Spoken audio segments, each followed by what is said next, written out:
Vaudiosonic. Accessing Archive 09. Archive title: Legendary Monstrosities. June 9, 2014.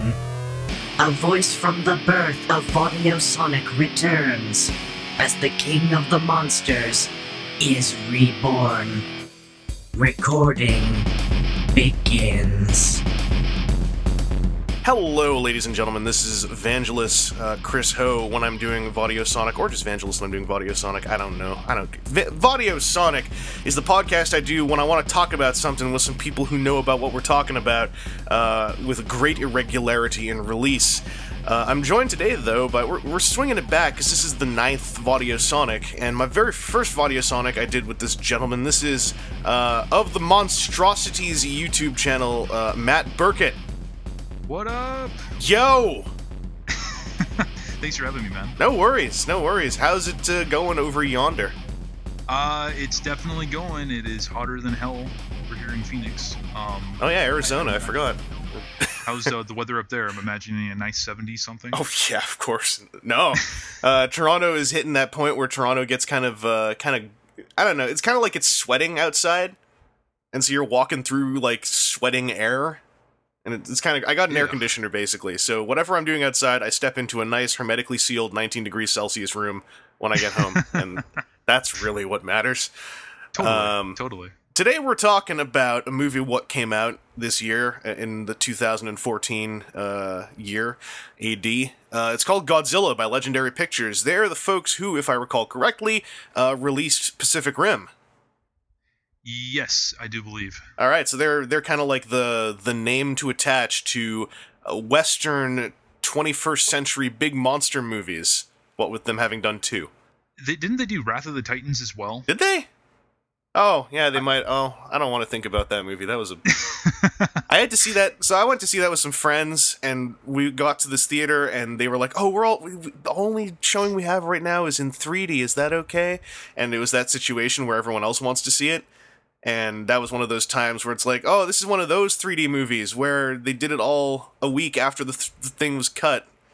And, oh, wow, I can't even tell the 3D's happening anymore. So, yeah. Also, Wrath of the Titans bums me out because the best character in the movie has a stupid death. Did you see Wrath of the Titans?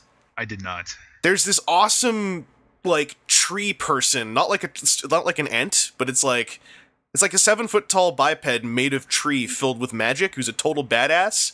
Okay. And because he was too good for the movie, he basically self-destructs to try to kill a Medusa, and he fails in doing so.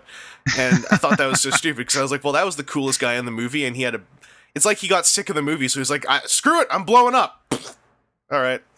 Thanks. Didn't that just kill the franchise right there? Didn't they have, like, a third one in mind, but... Yeah. Or I'm thinking of the first one. Was it Clash then Wrath? Yes. Sorry, I'm thinking of Clash of the Titans. I heard they're both terrible. Yeah, so the director of Wrath of the Titans is the guy who's directing the new Ninja Turtles movie. That's how I remember Wrath of the Titans. Oh my god! Because everyone on the entire internet thinks Michael Bay's directing that movie, but he's not. He's just producing it, and his name is worth more money than this other director who I keep forgetting. This is why I don't go to movies anymore, man. Basically, or at least try not to. If you want to have some fun, every time people talk about the Michael Bay Ninja Turtles movie, what I do, which is like my hard lovin', is I just start saying, yeah, I can't believe they got, and I just insert another director as the director of it. So I think I've accused Martin Scorsese of directing it. I think I said Tom Six at some point. And that's awesome. Best part is, because no one really seems to remember who's directing it, people just take you at face value and either ignore you or just go like, yeah, man, it's fun.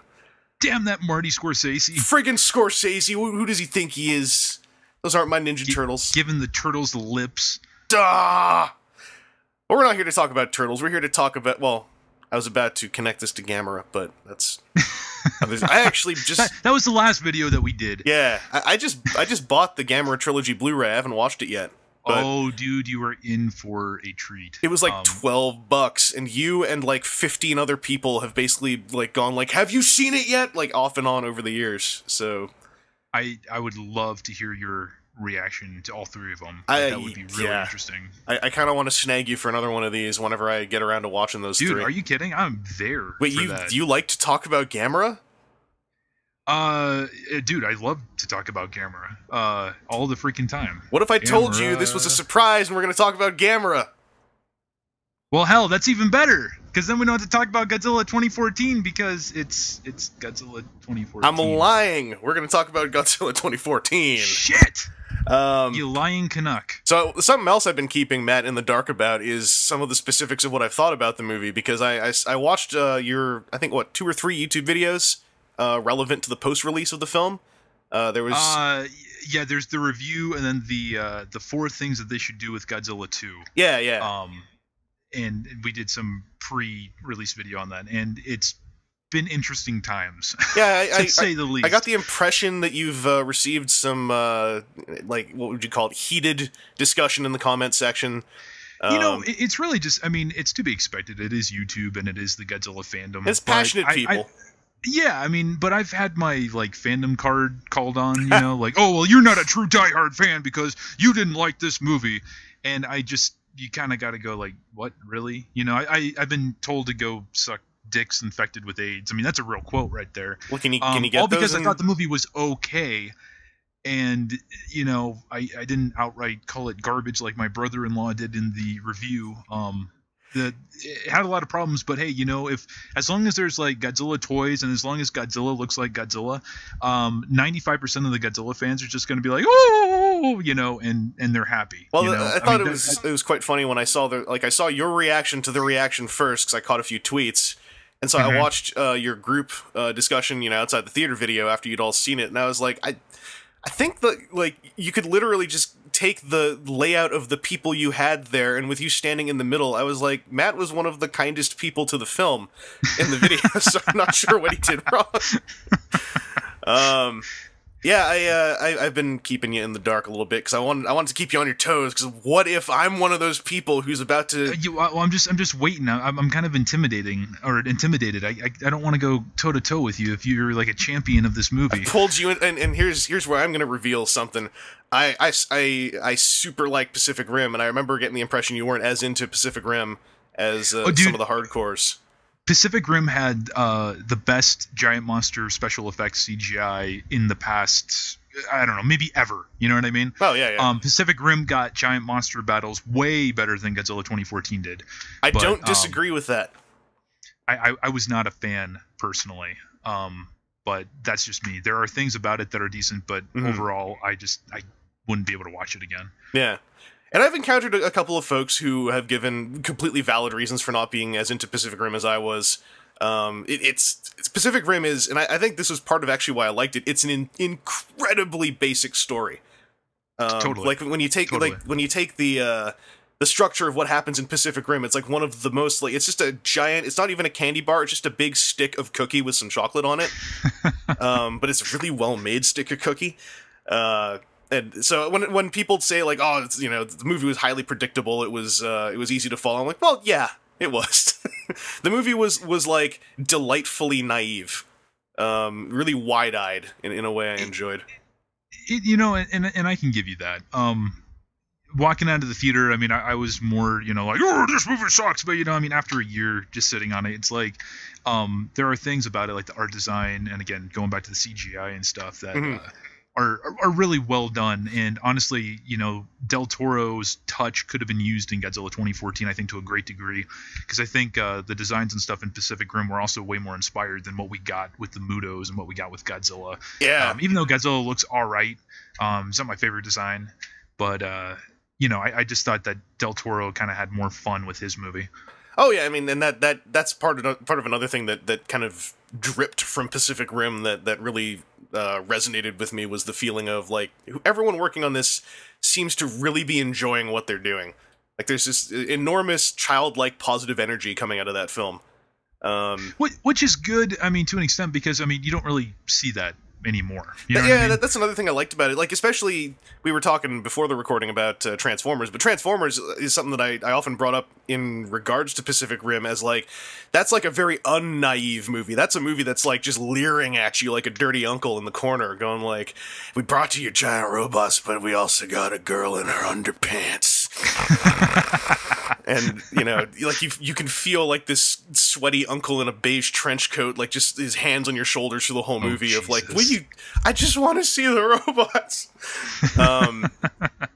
And this is all leading up to the one other bit of introduction I want to do, which is just to give a touch of background of where we're coming from. Now, I know you are hardcore into the kaiju. If I want to, I think I'm definitely slanted more so towards kaiju in the tokusatsu realm than I would be, say, like the Kamen Rider and the Super Sentai. Even though I love those, But yeah, definitely. And you've seen hella Godzilla. I own every single one of them on DVD and am slowly collecting them on Blu-ray. Yeah. So you're a Godzilla hardcore, pretty much. Like you could classify yourself. Well, according to some people, but then other people are like leaving the committee aside. I would say so. I've been a lifelong fan, man. My very first movie when I was born was Godzilla 1985. My first stuffed animal coming out of the womb was a Godzilla toy, so it's always been there to some varying degree. You imprinted. Yes. All right. Well, just to explain where I'm coming from with Godzilla, I've not seen a lot of Godzilla. Of all the Godzilla films I've seen, there are only two that ever really stuck with me. The first one I ever saw was Godzilla vs. Gigan. And for some reason, I've unironically adored that Godzilla film ever since I was a kid. And for whatever reason, I've never been able to make it through other ones when I'm by myself, anyway. And so I love that movie, and I love the original '54 Godzilla. I watched the Criterion DVD of it. That's the first time I've ever seen it. It's a fantastic film. I've never actually seen the North American, I guess you'd call it cut of it. The King of the Monsters. Yeah, I'd never seen that one. I only saw the Criterion subtitled. So basically, I'm coming from the perspective of, I like 54 Godzilla, I like Godzilla vs. Gigan, and that's about it. And I'm for someone who's very positive about stuff, I'm one of the grumpy people in the room when it comes to Final Wars, and I really wish I wasn't. I need to watch it again sometime. Well, you're not the only person. There's a lot of diehard Godzilla fans that absolutely loathe that movie. But I'm surprised that you said that because for me, like Pacific Rim is like just the American version of Godzilla Final Wars. Just as campy, just as goofy, just as silly. Yeah, I feel like Pacific Rim was on target more. Final Wars, I don't know. I also just Don Fry, I don't click with. I'm a Bob Sapp man. If Bob Sapp was playing Don Fry's role in Final Wars, I would probably have the complete opposite opinion I have right now. That's another thing. Do you have a Bob Sapp action figure? No, I don't. I do not yet have a Bob Sapp, but I do have Bob Sapp's single "Sap Time," which I ripped from YouTube because I couldn't find the album. Are you kidding me? Yeah, he did a single in Japan at the height of his popularity in the late 2000s called "Sap Time." Oh my god! Most of the singing is not him, but he's in the background screaming things like "Makinai." In his, amazing Bob Sapp Japanese accent. I saw him in some Japanese movie. He's in a bunch. Yeah. He's in an art house Miike film. What's it called? Inazu, right? It sounds like that. I think that's the one I've seen him in. I'm gonna look it up because I'm a terrible person. Man, it's one of my favorite ones, and now Izo. Yeah, I was thinking of Gozu, but that's Miike's David Lynch love letter. Yeah, he's in Izo of all, and Izo is not a highly accessible film. No, by any means, in the slightest. I really like it, but I can't throw people into it. It's anyway, so that's where we're coming from, and then moving into the 21st century, I dug Pacific Rim, and Matt was not as into it, I guess at this point is the most accurate statement. Yeah, it's not my favorite, but by any stretch. Going into Godzilla 2014, now your opinion on it, just in like a summary, was flawed but all right. Is the impression I got. I think that's fair enough. The most annoying thing about it has just been the fan reaction. Yeah. In the aftermath of it. And I'm not even just talking from my own personal experience, like what people have told me, but just the justification that fans have been giving this movie, the flaws, not enough Godzilla or the characters not being interesting enough. Yeah. I know that really makes me sound like a total douchebag to say, but it had a lot of marks, that were right, but it was just a really weirdly put together movie. All right. If that makes sense, just like structurally speaking. Well, it's time for me to drop the veil. All right. All right? You and me are standing face to face in a just a cold room. We're each holding a knife. All right. This could go either way. We could either use these knives to fight our way out, or blood's going to be spilled. I thought Godzilla 2014 was flawed, but all right. Sweet. Basically, so I can still be your friend, and I can still subscribe to you on YouTube, and everything's fine and okay. Basically, I figured that we could have a pretty interesting discussion because, as far as I could tell, we both have fairly roundabouts, even stacks of pros and cons on this film. Right. Because I came out of it a lot, and I saw it with my brother, his girlfriend, and my mom when she was visiting the other month. Nice. My Twitter has been a dichotomy on this film because there are some of my friends on Twitter who love it, and a couple who it's great because and I agree with them. There's almost a guilt sometimes in having to go like, I know you loved it, but and I came out of the film basically like I had fun watching it, and I got a very roundabouts even stack of pros and cons for the film overall. And I'm not sure where we could really start, but I guess we could start just, visually. We're going to go where Pacific Rim had its strengths, and I mean, this movie's called Godzilla. There's a new Godzilla in it. I've got a figure of it up on, it's actually just out of my eyesight. This is great planning. But in the film, I felt like Godzilla looked enough like a Godzilla. I'm not too picky. Like, as I said, I'm a fan of 54. I'm a fan of Godzilla vs. Gigan when he looked like he had big googly eyes and was, getting wire thrown up and down and whatnot. Right. So he looked Godzilla enough to me. I felt like he was enormous. And he definitely had the right kind of face in its lack of having too much chin or too much iguana. Definitely. I'm not really passionate for the Godzilla design, so I mostly want to see a force in nature. So I felt it was all right. Now, as for you, it sounds like you're kind of ranking it like it's all right. It's not like the best one you've seen, but what are some pros and cons you had with that design as a hardcore? Well, I mean, the pros were the fact that, you look at it and it is Godzilla. You know what I mean? Unmistakably so. The silhouette of it. There's just little things here and there in the big pantheon of, Godzilla suits and designs that kind of just, for me, is just like, it's all right. And I don't really know I'm trying to look to see if I can see it. I don't know. I don't have the NECA toy like you do. But it was a little bit too on the big side for me. I would have liked to have seen a little bit more of the Heisei design thrown in there, but the Godzilla design is one of the least problematic things in this movie because they nailed it pretty much.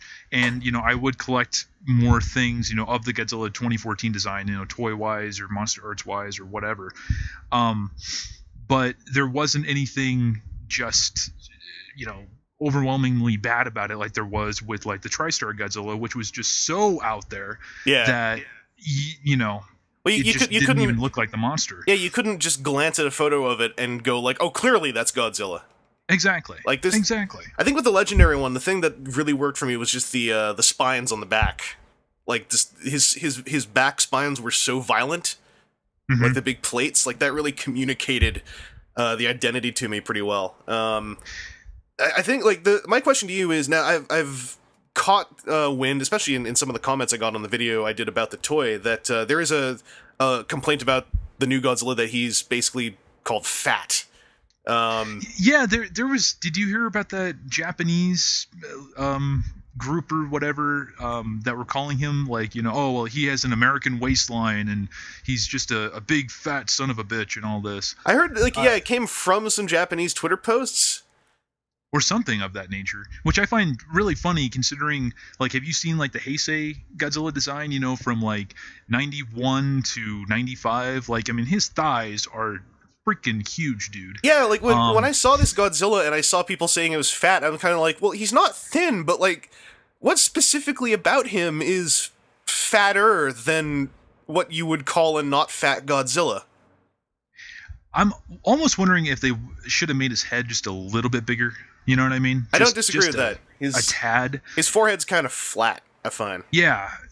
And that might have, taken away from the illusion that he might be big or something. Yeah. But I really honestly don't see that when there are more modern looking Godzillas that are just as fat or fatter than what you got here. Yeah. You know?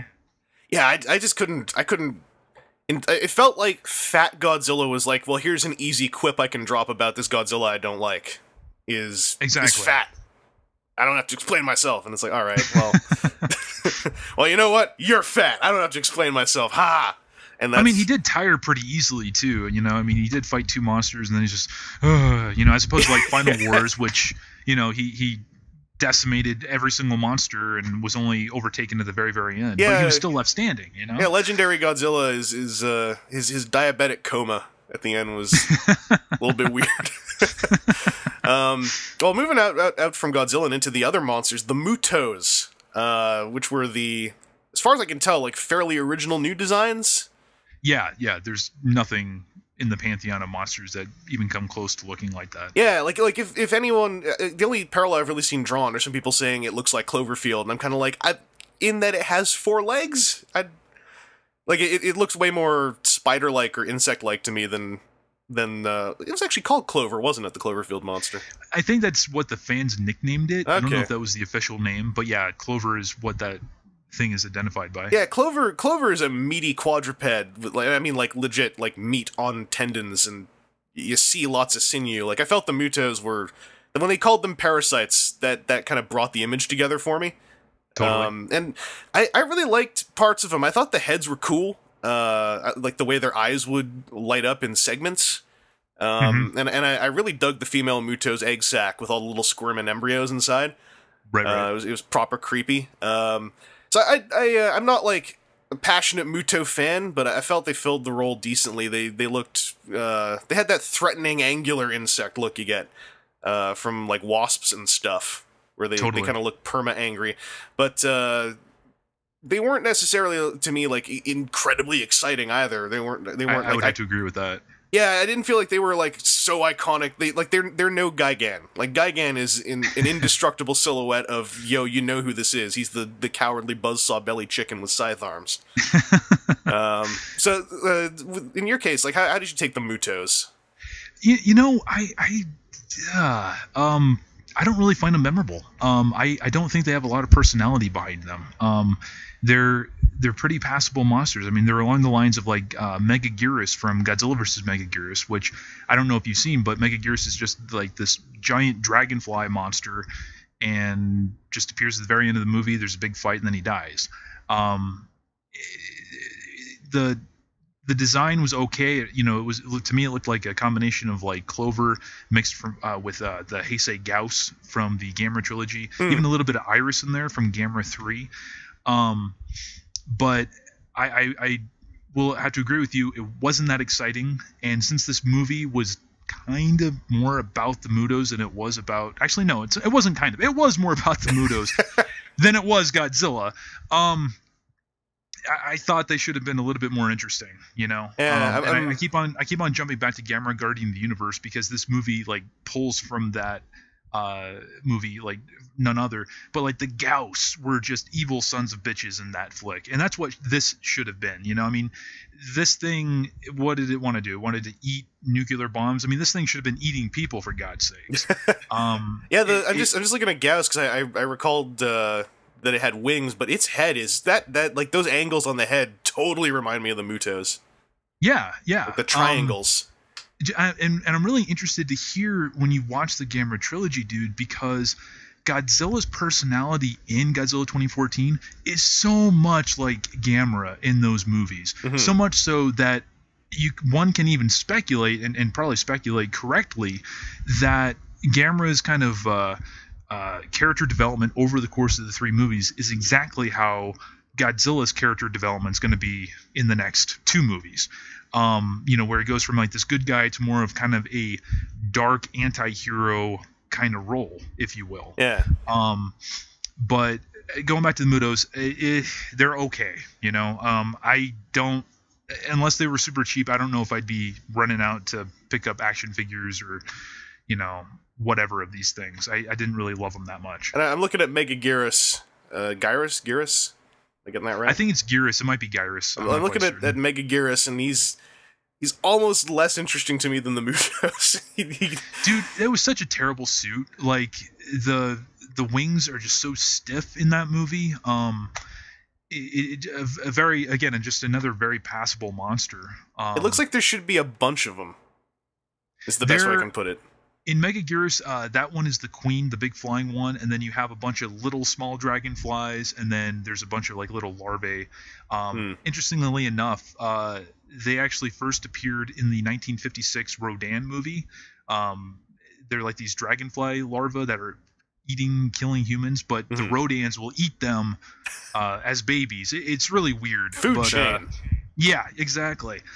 But yeah, Megaguirus was kind of lame. Yeah, the Mutos are the kind of thing where, like, I'm a very, over the last year, I've become more critical of NECA than perhaps some other people are, but if they put out Mutos at the $20 price point, even just the winged one, at say $25, on par with their Godzilla, I wouldn't be opposed to picking it up. But yeah, the Mutos, I think, are if people really get into the scene where the male and the female one rub their faces together a bunch, I could see people kind of, I guess, imprinting on the Mutos a bit more. Because, I mean, that was a cute little scene, but that was also, like, that was the biggest thing they did, was there was this moment of two giant monsters necking for a second. And you're not the first person to bring that up. I said the same thing in another podcast, and the guys were like, well, there's that one scene where they're, like, kissing. That shows that they have personality. That was, like, the scene where they... yeah, you know what I mean? It's like, there should have been more of that. But these guys should have been evil bastards, and they're not. They're just a couple of monsters that kind of want to do their thing, and Godzilla's the alpha predator, and he's the great equalizer, so he has to go and kill them. Yeah, they were, like, for most of the film, they were kind of just, like, innocent giant forces of nature until the mother one inexplicably got vengeful towards a human at the end, which I thought was kind of weird. Dude, that was so dumb. and don't you gotta love how, like, the humans are, like, hiding from the Mutos, like, on the bridge and stuff. Again, this is a creature that shouldn't even have to worry about humans whatsoever. Yeah, I was like, why are you hiding? The thing clearly doesn't even know you exist. Like, except for when you blow up the eggs, and we know exactly who did it, so now we're gonna get you. Maybe he got pheromone on him or something. I don't. The character of Ford is an interesting one, which I kind of didn't want to talk about him first, but I guess maybe we should now that we're already here. And this was a theory that was presented by my WTF at TFW co-host Seth, and I agree with him, which is that someone just needed to put 2 bullets in the back of Ford's head, and the monsters probably would have dispersed, because they seem to just follow him everywhere. And wherever he shows up, giant monster attacks happen. Yeah, right? I think I saw that tweet of yours, or somebody, I saw it somewhere. Yeah, but like if there was one, really, like, if there was a thing about the script of the film that I really can't defend, it's that Ford is being followed around by the vengeful spirit of the scriptwriter, who is out to make his life hell. All half a dozen of them. Yeah, like what? Ford goes from Japan to Hawaii, and is immediately he goes from one monster encounter to another, and then he tries to get on a train to go back to the West Coast, where the monsters just start going. And I was like, man, like, some ethereal force in this universe despises Ford, because that is some real plot convenience bad luck he's having. I certainly wouldn't have minded if that character had gotten 2 bullets in the back of the head.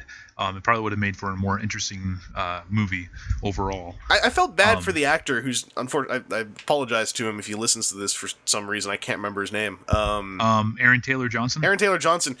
And because I want to talk about Bryan Cranston's character as well. And I feel like Aaron Taylor Johnson, he's in this film, he's put alongside, like, you can almost see the look in his eye of, like, a deer in the headlights look when he's having to do these one-on-one scenes with Bryan Cranston, who is, with no effort, just outputting acting ability 10 times harder. And I like to call him the acting vampire in this movie, because his hammy acting in this was just sucked from everybody else who wasn't acting, Yeah, and just put in that one performance. Well, it's like Bryan Cranston and this guy are in the same scenes together for most of the first act of the film. Bryan Cranston steps out of the film, and then this poor guy is just left to carry all that.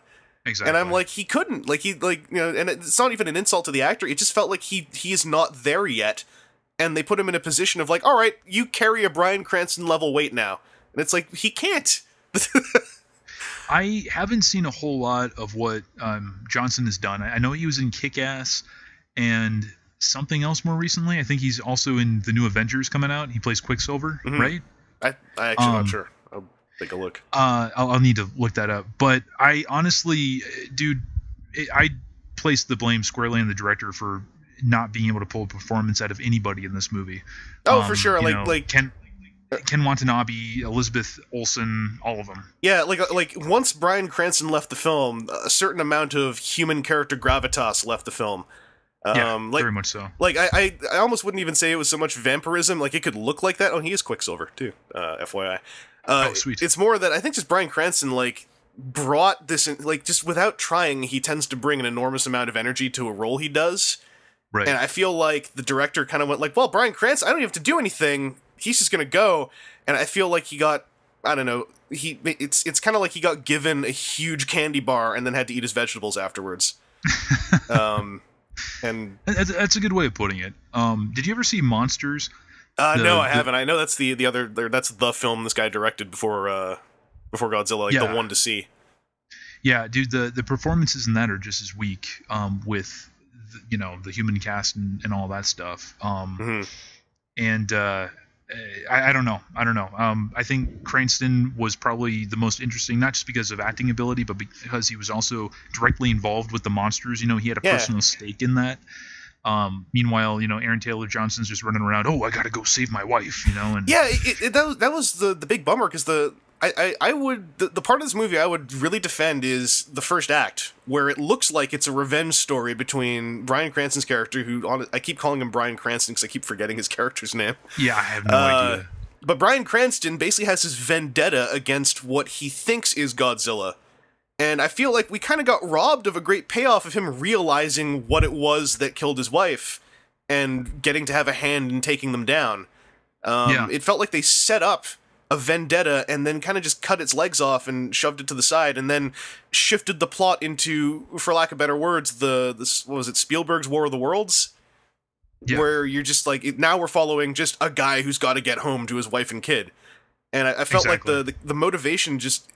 It's not even that it was wrong, it's just it was too different. We went from vendetta to fighting a force of nature, and it's like you can't have a vendetta against a force of nature when you're the Ford character, because just the way he was delivered in the film, there was no personal rage from him towards the monsters. Whereas with Bryan Cranston, I mean, the scene for Bryan, the one I'm talking about, right, when he's in the interrogation room. Yeah. Which I thought was fantastic, and I'm not surprised to learn that was the test take. And they just went with it because, some of that was shades of his performance in Breaking Bad, which I think was also an excellent performance. But yeah, they take this motivation of vengeful Bryan Cranston, and then just give you, army man trying to fight a tornado that happens to be a monster. Exactly. I don't really know if I can add much more to that because you put that beautifully. Just to let you know. That's the secret. That's the secret weapon I'm bringing here. Is I'm just going to undercut all the points. That's the tomato I'm tossing to the crowd who are like, take his fandom card. Because I'm the third. I got no fandom card. I'm ignorant. What's a Gauss? But no, I mean, Aaron Taylor Johnson was in an unfortunate position in this film. I really agree with you that I would say the director is at fault more so in this case, just because there's a time when an actor has a ceiling to what they can do, but I felt like a lot of these actors just didn't get told, let's shift over to Ken Watanabe. It feels like no one told him anything. Like, they just kept giving him his lines to read, and so he just read them in this kind of somewhat grave tone while looking both confused and shocked. And I felt like no one was really either no one was telling him what to do, or someone assumed that he was doing the right thing, and just said, oh, we don't have to tell him what to do, just give him the lines and he'll go for it. But there were times where, did you notice whenever Ken Watanabe's character would walk off of the scene, but the camera would stay on the other characters who were still there, it looked like he was literally just turning and wandering off, somewhat confused.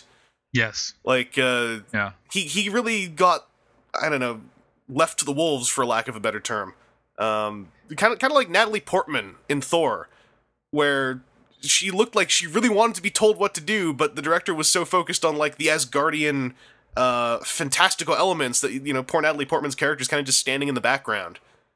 And it's really unfortunate too, because this movie was advertised and talked about as a very, very strong character piece. I mean, that was going to be the great thing that was going to captivate the audience. You had this amazing cast and it was going to bring these really strong performances, a la Godzilla 1954. Mm-hmm. And ultimately what you get is just, I don't even really want to call it a mixed bag, but it's either below average to boring in terms of, the performances that these people give, the characters that they have. I really, honest to God, think that Gareth Edwards has no idea how to get those performances. I mean, the man's background is in visual effects. You know what I mean? Yeah. And he's only done one movie before this, and now he has Godzilla 2 and 3. Now he's got Star Wars on the way, which boggles my mind. But I have a feeling that he's very easy to work with within the studio system because he'll just be like, yeah, I'll do this. Yeah, I'll do that. Mm-hmm.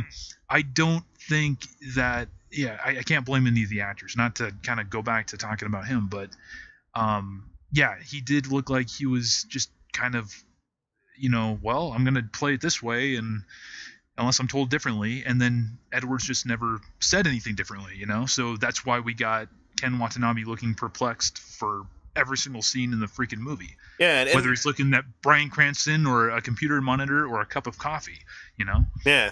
And the casting, taking their performances out, looking at the look of these actors, I felt like the casting up front was pretty solid. Like, there was no casting decision made in this where I was like, oh, why'd they get that person in? Yeah. Everyone, there's no Hank Azaria, Yeah, like everyone fit their role really nicely. They definitely felt like they were left to their own devices. Definitely. Definitely. Well, with the director, I know that because maybe this speaks to it. Like, I didn't even really think about the direction of the film when I came out of it. I thought that, like, the monster scenes I was way into when they were really happening. When they were really happening, i.e. the last 30 minutes of the movie. Well, I got... This is where I really want to bring up some more positive things about the film, but I will say, like, I got blue ballsed by this movie real bad. Wow. And that's, I think, what really impacted... Because I know a lot of my friends who have seen it a couple times really like parts of this movie, and I think I really like the stuff they really like. But there's a certain crescendo I really like to feel the build of, and when we're in Hawaii and Godzilla is coming up on the shore and we're getting all these shots, like the moment when we're at the level of the people on the rooftop seeing like his knee walk past in complete silence, like there was this utter reverence to the force of nature. No, it was great. That was one of the high points of the movie. It was beautiful. His first reveal. Yeah, like that reveal, like when they were doing that reveal, they got it. Like, I was sucked in. Like, I was, just, like, eyes open so long, my eyes were watering. Like, I didn't want to blink. I was just getting pulled right into this. Godzilla roars, and I'm hitting, like, the peak. Like, the peak! And I love it when I hit a peak in, like, the first hour of a film where it isn't, shoved to the end if they're gonna build like this. And seeing him roar, I'm like, you've done... All right, I'm here! I'm ready! And then they cut to the next day. And I'm like, no, you can't do that now. Dude, that was the worst fucking creative decision in the world. Because when they go to the full-on monster scene where Godzilla does his big roar even longer, all my energy was already spent. Like the carefully coddled, that particular warmth in my chest of the first time he's going to do something had been built up too far and spent. And so I was still really digging that final scene. The big fight with Godzilla and the Mutos, but I couldn't. I don't want to use the wrong kind of terminology. I couldn't get my excitement up that high again. I was kind of, I don't know. And I think one single thing had to happen. Don't show his face. Don't have him roar. That shot of him roaring. If that had been left out, if it was his leg steps down in the airport shot, then we cut to the next day, this would have been a much different story for me. But having that pan up and showing that roar brought me too close to wanting to see something happen, and it really impacted the rest of the film for me. On paper, I think I can imagine what they were trying to go for. You know what I mean? This buildup of, well, we're not going to show any of the monster fights until the very end because that's what it's going to, be the big payoff, and it's going to be really, really nifty, and it's going to be really awesome and just epic. But the thing was, it really wasn't. Even in the, again, I'm going to go with the Gamera trilogy, for instance. The big city duel is saved for the very, very end, and you have little action scenes with the monsters, interspersed throughout. And by the time that Godzilla shows up in that movie, we're an hour in, and he roars, and then he's gone again, and we see the battle on a little TV set, yay big. That was another thing I would not have done in that position, is show any of it. Like, every little bit that was shown, the roar, the fight scene clips on the news report, only served to a detriment, I feel. Why not have a 4 or 5 minute fight between the Flying Muto and Godzilla? And give us something. We've sat there for a fucking hour with a bunch of people we don't care about. You're finally giving us this amazing scene. Have there be some kind of payoff. And they don't do it just once, they do it twice. Mm-hmm. And by the time the third act rolled around, I honestly, even though I thought the film got better, I was just like, I almost just don't care anymore. And truthfully, in retrospect, I don't think there was anything within those battles that were so interesting and so amazing that I had to wait 2 hours to get to that point. I mean, look at Pacific Rim. Look at how they diverse their action. You know what I mean? Pacific Rim is, in terms of its action delivery, was night and day. Pacific Rim, this kind of plays into what I feel might have been the underlying problem. Pacific Rim went right into like the whole production of that film went in saying, we want to have basically a live action cartoon with giant robots fighting monsters, and that's going to be the backbone of this experience, along with a story about partnership and supporting one another, and it just went for it. And I feel like the mixed message I got from this 2014 Godzilla is it felt like the folks making it wanted to both do the 54 Godzilla and the 60s, 70s Godzilla at the same time. Isn't that just a weird clash of styles? You can't have that. I feel like there's a way to do it, but they didn't do it. Because they didn't have enough to work with to do it. If you're going to do that, you've got to have someone in there doing your crazy 60s fight scenes while you're building Godzilla. And just having Godzilla and two monsters, the equation, it just didn't work. Because you had the 54 build throughout the movie, which is, it's a common talking point about this film, is and I agree, they clearly wanted to deliver the 54 Godzilla build. But as I understand it, Gareth Edwards is a big fan of the more cartoony Godzilla films. That that was raised just recently. I haven't seen the quote, and I found that really, really odd. Only because of the fact that the build-up to this movie was, oh my god, Godzilla is scary again. Oh my god, it's like Godzilla 1954. And this movie doesn't have the build of 1954. It has the build of Godzilla versus the fucking smog monster. Or even Godzilla versus Megalon to an extent, where those movies are primarily focused on an enemy monster, and Godzilla is just kind of interspersed throughout, but doesn't really take a big role until the very, very end of said movie. People compare this movie to Alien and Jaws and all this. I these couldn't agree with that. Yeah, I know that, but those movies were about when the monster or animal wasn't on screen, it was about the shark, or it was about the alien, or it was about Godzilla. Well, they were focused. Yes. And there was a lack of focus in this film in regards to its monster build, and that's where I get the big mixed messages. I feel like, I don't know who said what, but I feel like someone working on this movie wanted to do 54 Godzilla, someone in an equal position of talking power wanted to do 60s Godzilla, and immense compromises happen on both ends to try to kind of pledge the two themes together. And I feel like Gareth Edwards just wanted to do a big fun Godzilla movie with the twist that Godzilla's not big and happy, but he's big and scary. But it's going to be a whole lot of Godzilla smacking stuff around. I would love to have heard the creative decisions behind that, because as far as I know, besides that quote that you just brought up, I don't think that anybody was expecting to get a hero Godzilla, a Godzilla that tiptoes around the military, a Godzilla that is basically just kind of a friend of all children, if you will. I mean, his Gamera personality really shines through, and that's why I can't really hate this movie, because like there's I can sense in this movie, even up to the director level, there is a love for the material that they want to express, But there's just this mixed message going on of trying to have your cake and your vegetables in the cake, like, or not even vegetables. It's like trying to have a really good steak and trying to have a really good cake at the same time.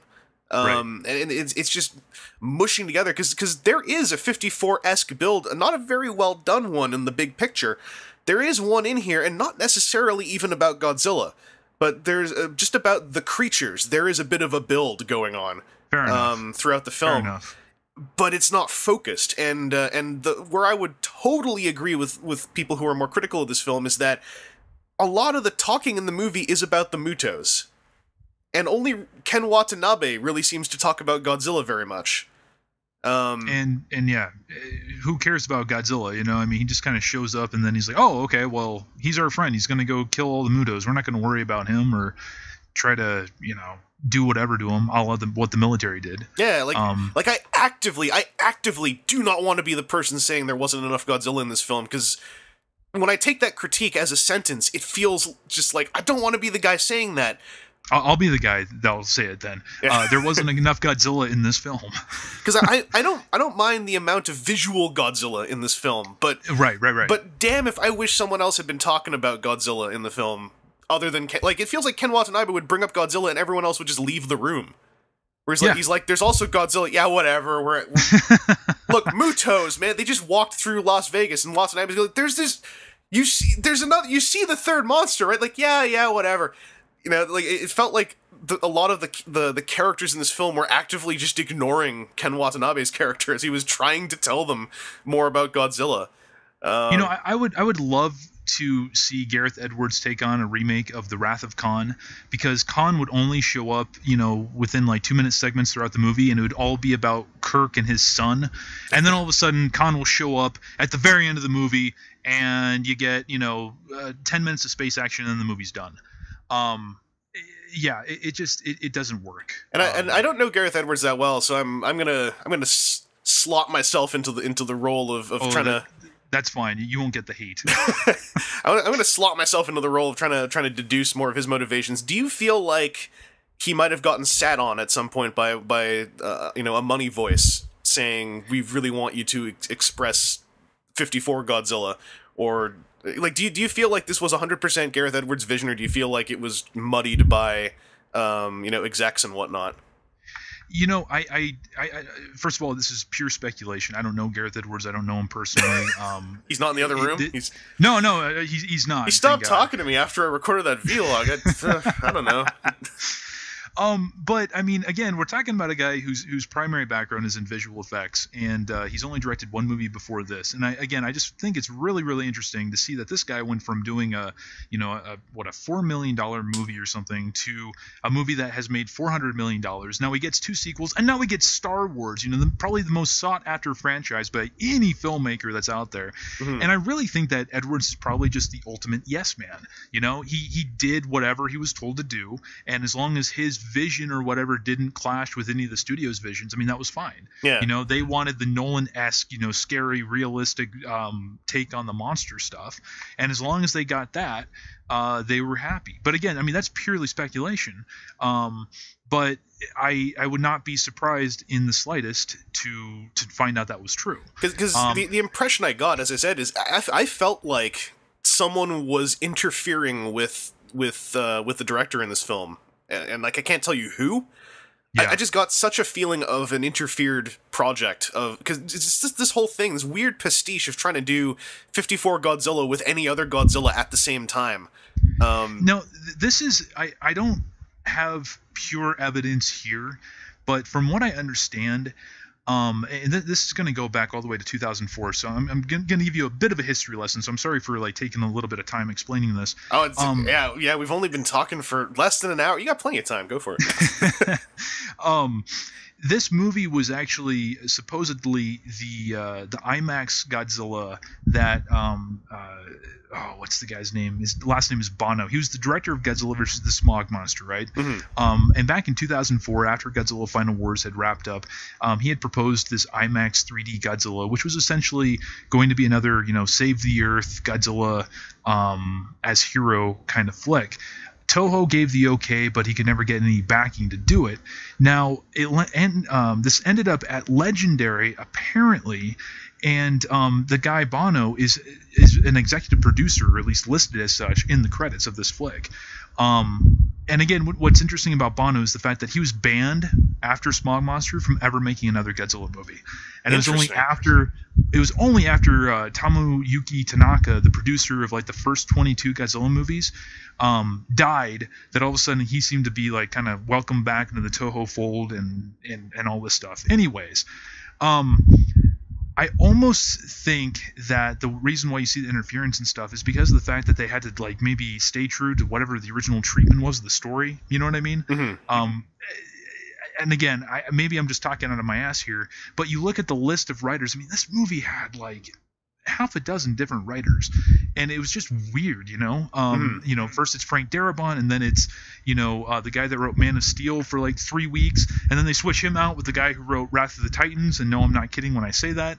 Man. it was there was something weird in that creative process. So I do think that you're onto something there. Yeah. Whether it came from a studio head or Toho or both, you know. I'm rarely content to just feel ill at ease with a film.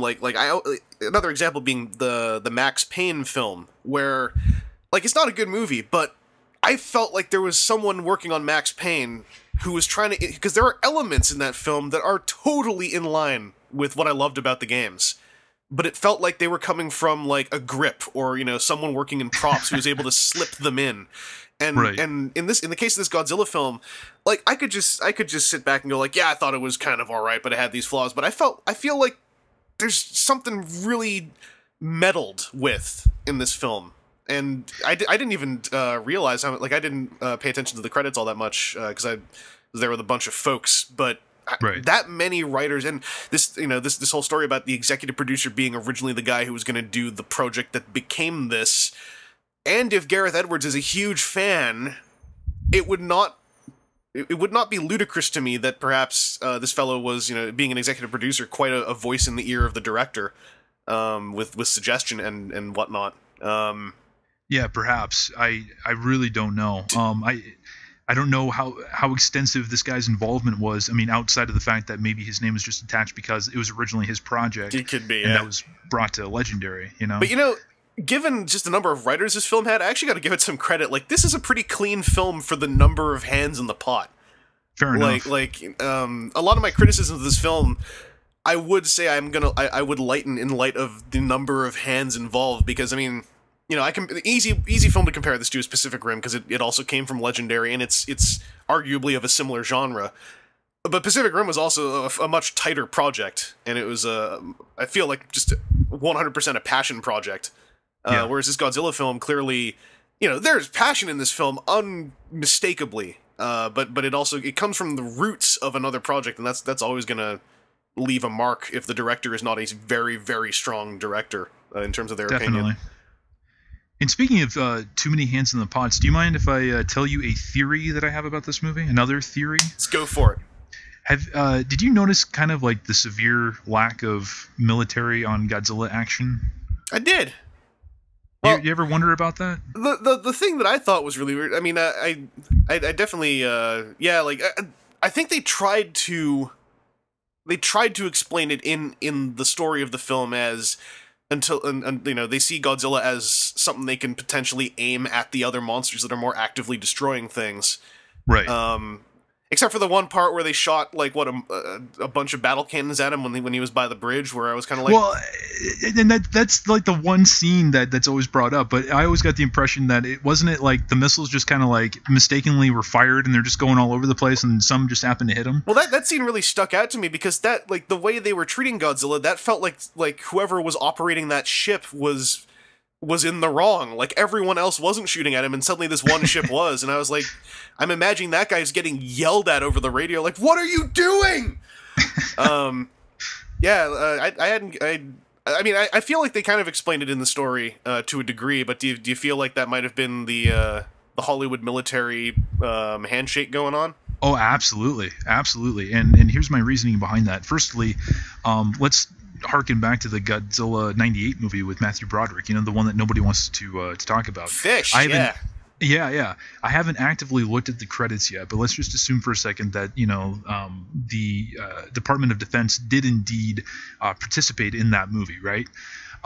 Here's a movie about a giant monster that evades all of the military power because of the fact that they can't get him on their heat lock, and he's so wily and stuff like that. He doesn't actively destroy any of their technology. He just kind of runs away, right? Mm-hmm. And but finally, he gets caught on the Brooklyn Bridge. 3 missiles go and take him down, right? Yeah. Yay, U.S. military is perfectly fine. They look big and strong.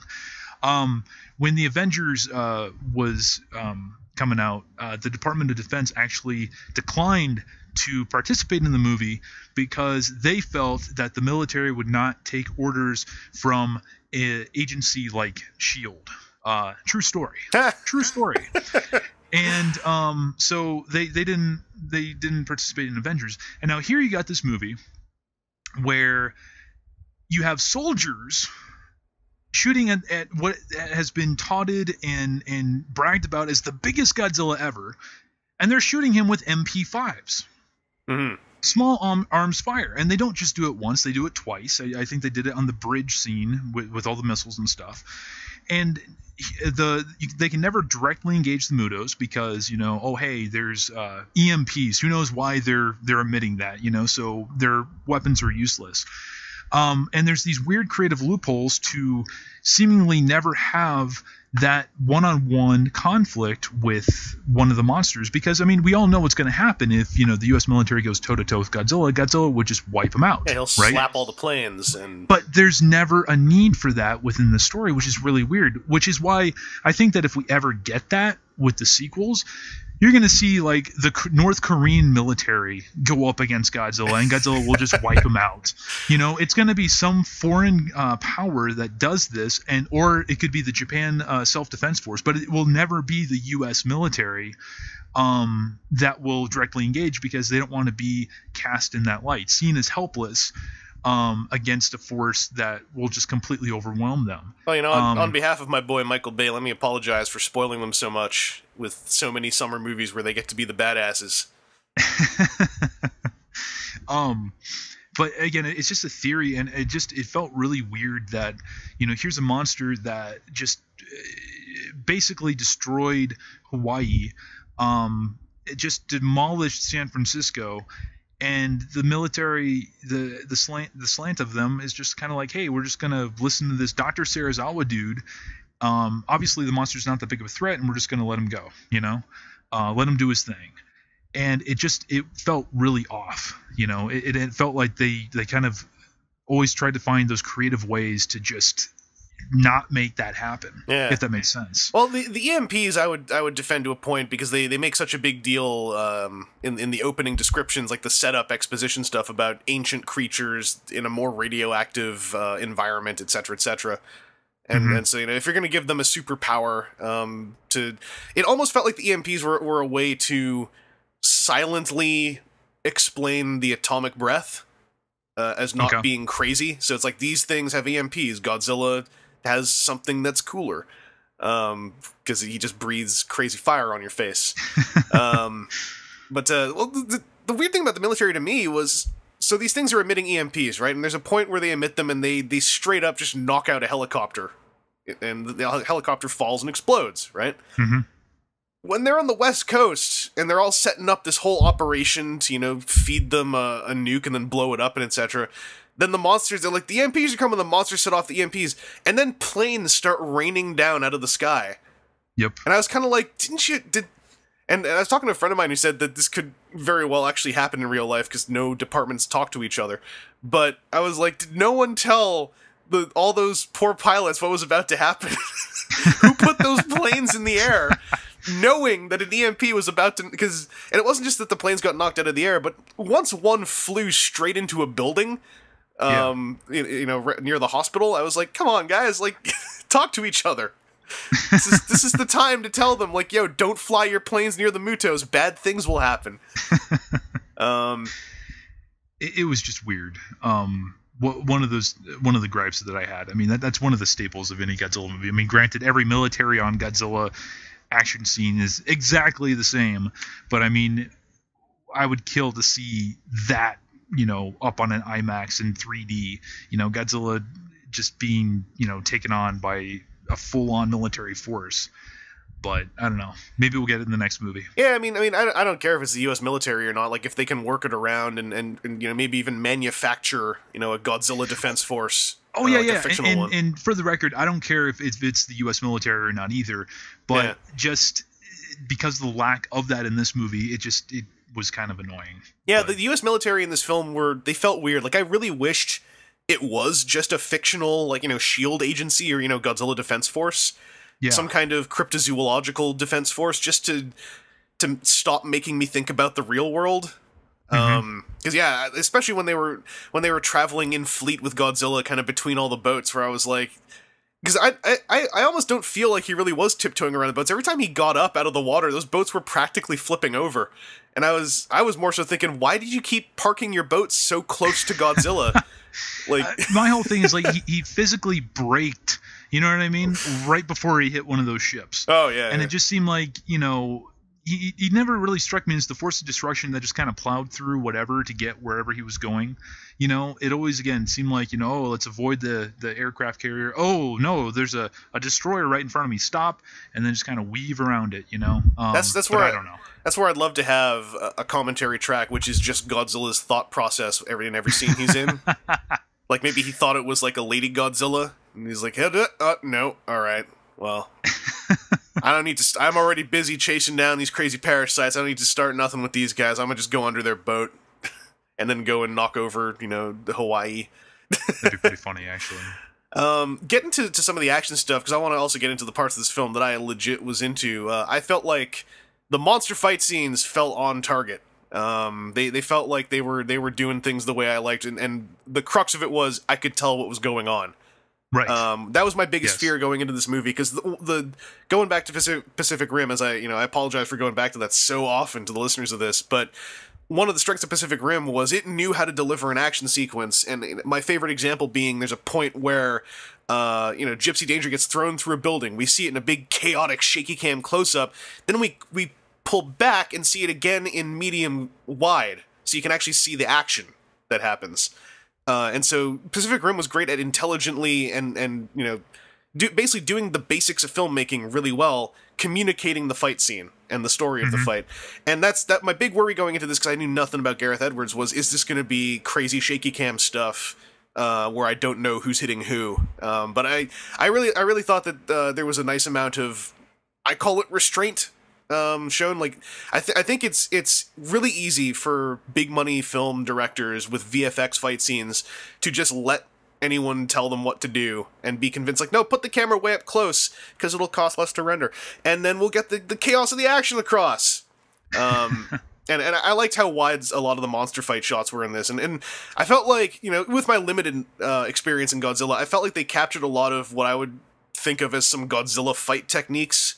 No, fair enough. Like, it totally was reminiscent of like the Showa stuff, definitely. Yeah, like when he's like throwing the male Muto around, and like some of the ways he was tossing it, like I felt like they were taking a few cues from the Pacific Rim idea of it's CG monsters, but keep in mind the idea of what if these were suits. Just like, inhumanly flexible, like feather light suits where the stunt actors could do anything, and play in that playground. Also, I agree with a friend of mine. It's probably one of the most badass uses of atomic breath I've ever seen. Of, I'm gonna pull this Muto's mouth open and belch down its throat until its insides explode. Right. That was satisfying. So the monster action in general, it worked for me. It was, in your case, like, you were probably in a bit of a, as you mentioned, a bit of a dour state of mind by the final half hour of the film. But, it's the highlight of the movie. What we ended up getting. I definitely don't think that there was anything that you just said that I disagree with, because it is very reminiscent of what we, have gotten in the past. A friend of mine even said, the way that the male Muto would kind of fly around was really reminiscent to how, like, Rodan and Mothra kind of, floated around in the old movies. Yeah, like this big heavy glide kind of feel. Yeah. And I think they did get it right in that respect. And to tell you the truth, once that started happening, any criticism I had, I felt like I was finally invested in the movie. So now I wasn't, sitting there checking my watch every 5 minutes to see when I could go to Taco Bell. True story, by the way. I would recommend against going to Taco Bell. No. You get my point though. Like I was just like, okay, when I'm hungry now. When's this movie going to be over? But no, that was definitely the highlight of that flick, and I would have liked to have seen more of it throughout the movie, done in different variations and such. Because I think that you agree, most people agree, best thing about the movie, so why not say, again, pepper it throughout. Yeah. It would have just made more sense from a structural standpoint, and honestly, had that happened, I think I would have been, less of a, oh, this movie sucks, because the director just did this and that. I would have been a little bit more entertained overall, and honestly wouldn't have felt like it was as boring as it really was. And that's where I think that Gareth Edwards showed the strength that probably helped get him secured in this role. Is I think he did a good job of laying out these, Godzilla fight scenes, like these monster fight scenes. Mm-hmm. He really got those. It leads me to actually a point I have with the Transformers films, where it's like Michael Bay gets how to, have a bombastic, if you watch a Michael Bay film, especially the Transformers films, if you just look at the colors, there's so much color happening. Mm-hmm. It's amazingly dynamic. The dude gets how to lay up a shot. The guy is able to draw like lens flare from a real sun, no matter where he is, no matter what time of day it is. And he makes the Abrams lens flare look like, a kid on After Effects the way he does it. Like there are things about Michael Bay that I always say, like, you got to legit give this guy some points. He knows how to do a couple of these things really well. I just wish he was doing those couple of things and someone else was handling the other side of the load. In Michael Bay's case, the dude's ego is enormous, so there's no way he would step back from being just the director. Right. But in Gareth Edwards' case, I wonder if there's some way to have, keep him on, just have him direct the monster stuff. And let a more competent, conversation scene director handle the human actors. It's almost kind of like the old days where Ishiro Honda, who directed a lot of the old Godzilla movies, would direct, the human stuff, and then you have Tsuburaya direct all the monster action. He was the special effects director. Yeah. And that would be interesting. I mean, I certainly think the movie would, in the forthcoming movies would improve with that.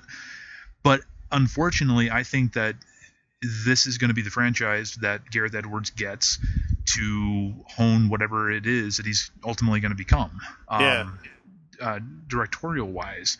And I find that very unfortunate because, he needs a lot of work. And I think that if he had better strong points, that he could have done a lot more with this movie, and it would have just been, universally loved across the board, But I don't know. That's just my opinion. I think that a film he directs could also get better if they ditch, and I don't think it's unrealistic that this may happen, if they just ditch this whole idea of looking back on the 54 darker, quote-unquote, edge of Godzilla. If they let him, now that they've done this film, they've introduced the concept, and it's made gangbusters, if they give him more freedom to do what I just get the impression he wants to do something crazy like Godzilla versus Gigan. What's really, and what's really unfortunate with just about every single Godzilla American adaptation that has ever happened is that every American director, I mean, this harkens all the way back to the 1980s, mind you, when they were wanting to do a stop motion animated Godzilla, is that every one of these people were like, well, I love the original movie, but all the other movies sucked. They were just all the same, and I never got it, and blah, blah, blah, blah. And, that went up all the way to Dean Devlin, and Roland Emmerich with the 98 movie.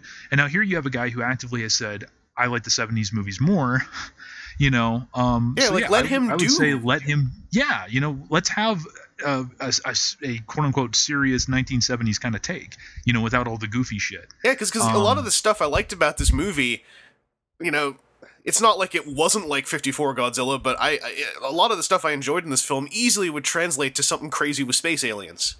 Yes. Easily. Yeah. This guy gets action, and, when this guy has character actors who are in there to play, just a bombastic character, like Bryan Cranston's character, stuff was just rolling a lot better. Like when he wasn't trying to bring human gravitas into the film, that's when the film was at its best. Yeah, And I agree with that. So just Fully take and that completely. responsibility out of his hands. Like tell him, all right, you know what? You don't have to force human gravitas into this now. You know, we're gonna give you space aliens. We're gonna give you Ghidorah, and we're gonna give you robots. Now have He's fun. not good at drawing three-dimensional deep characters, Nolan-esque, if you will. So Yeah. why not give him that opportunity to, more cartoony 2D elements? I mean, even the personality of Godzilla. I mean, I know we're saying how he's more 1970s and such, but it's not a stretch. I mean, his personality is exactly that defender of the earth, terror of Mecha Godzilla kind of monster. And there's nothing wrong with that, but it just didn't fit the tone of the movie at all. In my opinion, again. And I think these qualities, like a lot of the folks who love this movie, I think they are just really connecting with these qualities. And I think that if folks can let this guy give us like Jet Jaguar or something, like can you imagine like a Hollywood budget Jet Jaguar? How friggin' badass that would be. Just basically pull in a Pacific Rim robot or pull in, a live-action Transformer, make it huge, and just have it fight these Godzilla creatures in the style of this film. Like, you could just hit these wonderful levels of something. And I think that Pacific Rim is one of those films that would help this be something you could sell the money people on. Because, there is, like, just overall in Hollywood, there are a lot of people with money who are looking at the Dark Knight trilogy and saying, I want that to happen with this thing. And I'm really happy that we're in a position now where I think behind the scenes, a stronger personality director can say, but let's look at Marvel Studios, let's look at Pacific Rim. Clearly there's an audience for the more fantastical, for the more comic book, the more cartoony. Right. Because I just think that this guy could do so well with King Ghidorah, basically, or Mecha Godzilla, one of the two. Like I would recommend pick one, not both, but oh yeah. Well, by all accounts, it looks like he'd be gunning for Mothra with all the references that were peppered throughout this movie. I love the Mothra cameo because I didn't even see the name tag. I just saw the caterpillar and was like, "That the caterpillar's in focus so much. This has to be on purpose." Oh no! When the movie, the flashback sequence to 1999 was it? Yeah. There's when it cuts to the classroom and they're seeing all the crap going on at the nuclear reactor. There's actually another reference there with the life cycle of a butterfly, like right in front of the classroom as they're like panning over to the window. I didn't even notice. So, and Mothra, I think personally, out of the choices that you listed, I would actually go with like King Ghidorah, and I don't know how the hell they would go with Mecha Godzilla, but I would go with that before Mothra, only because that's a character who is so fantastical and weird that I don't know if I'd want to see a quote unquote realistic take on that character. You know what I mean? Yeah. I can't imagine. Like, I think that the way this movie went, I can't imagine Mothra even going over well with the folks who just want to throw money at something to make them money. Like, well, it's just too hard. It's too hard a concept to describe. I mean, Mothra is, legitimately one of the top, money makers at Toho. There's been many times where, a director wanted, this monster, but Toho was like, no, you're going to put in Mothra because that's going to sell more tickets. Yeah.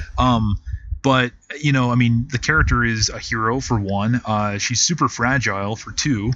And she has singing fairies. Yeah. You know what I mean? And even when you don't have the singing fairy element, the character just seems off. Now it's just a giant moth, and you're just like, oh, ain't that great? Look at that pretty butterfly, Yeah, and to be honest, if there's anything that I've ever wanted to see out of Mothra, it was, and a lot of people disagree with me on this, I always wanted to just hear Mothra's thought pattern or have Mothra be telepathic or something. Like, I'm not against the idea of talking Mothra, because Mothra is presented as like Mothra's like this almost like pure protagonist character to the Very point much so. like and as a force of nature to the point where I'm like, if you're gonna have Mothra, like I want to hear Mothra just straight up like having a mind link with one of the human characters, and I want to hear a conversation in this character's head or something.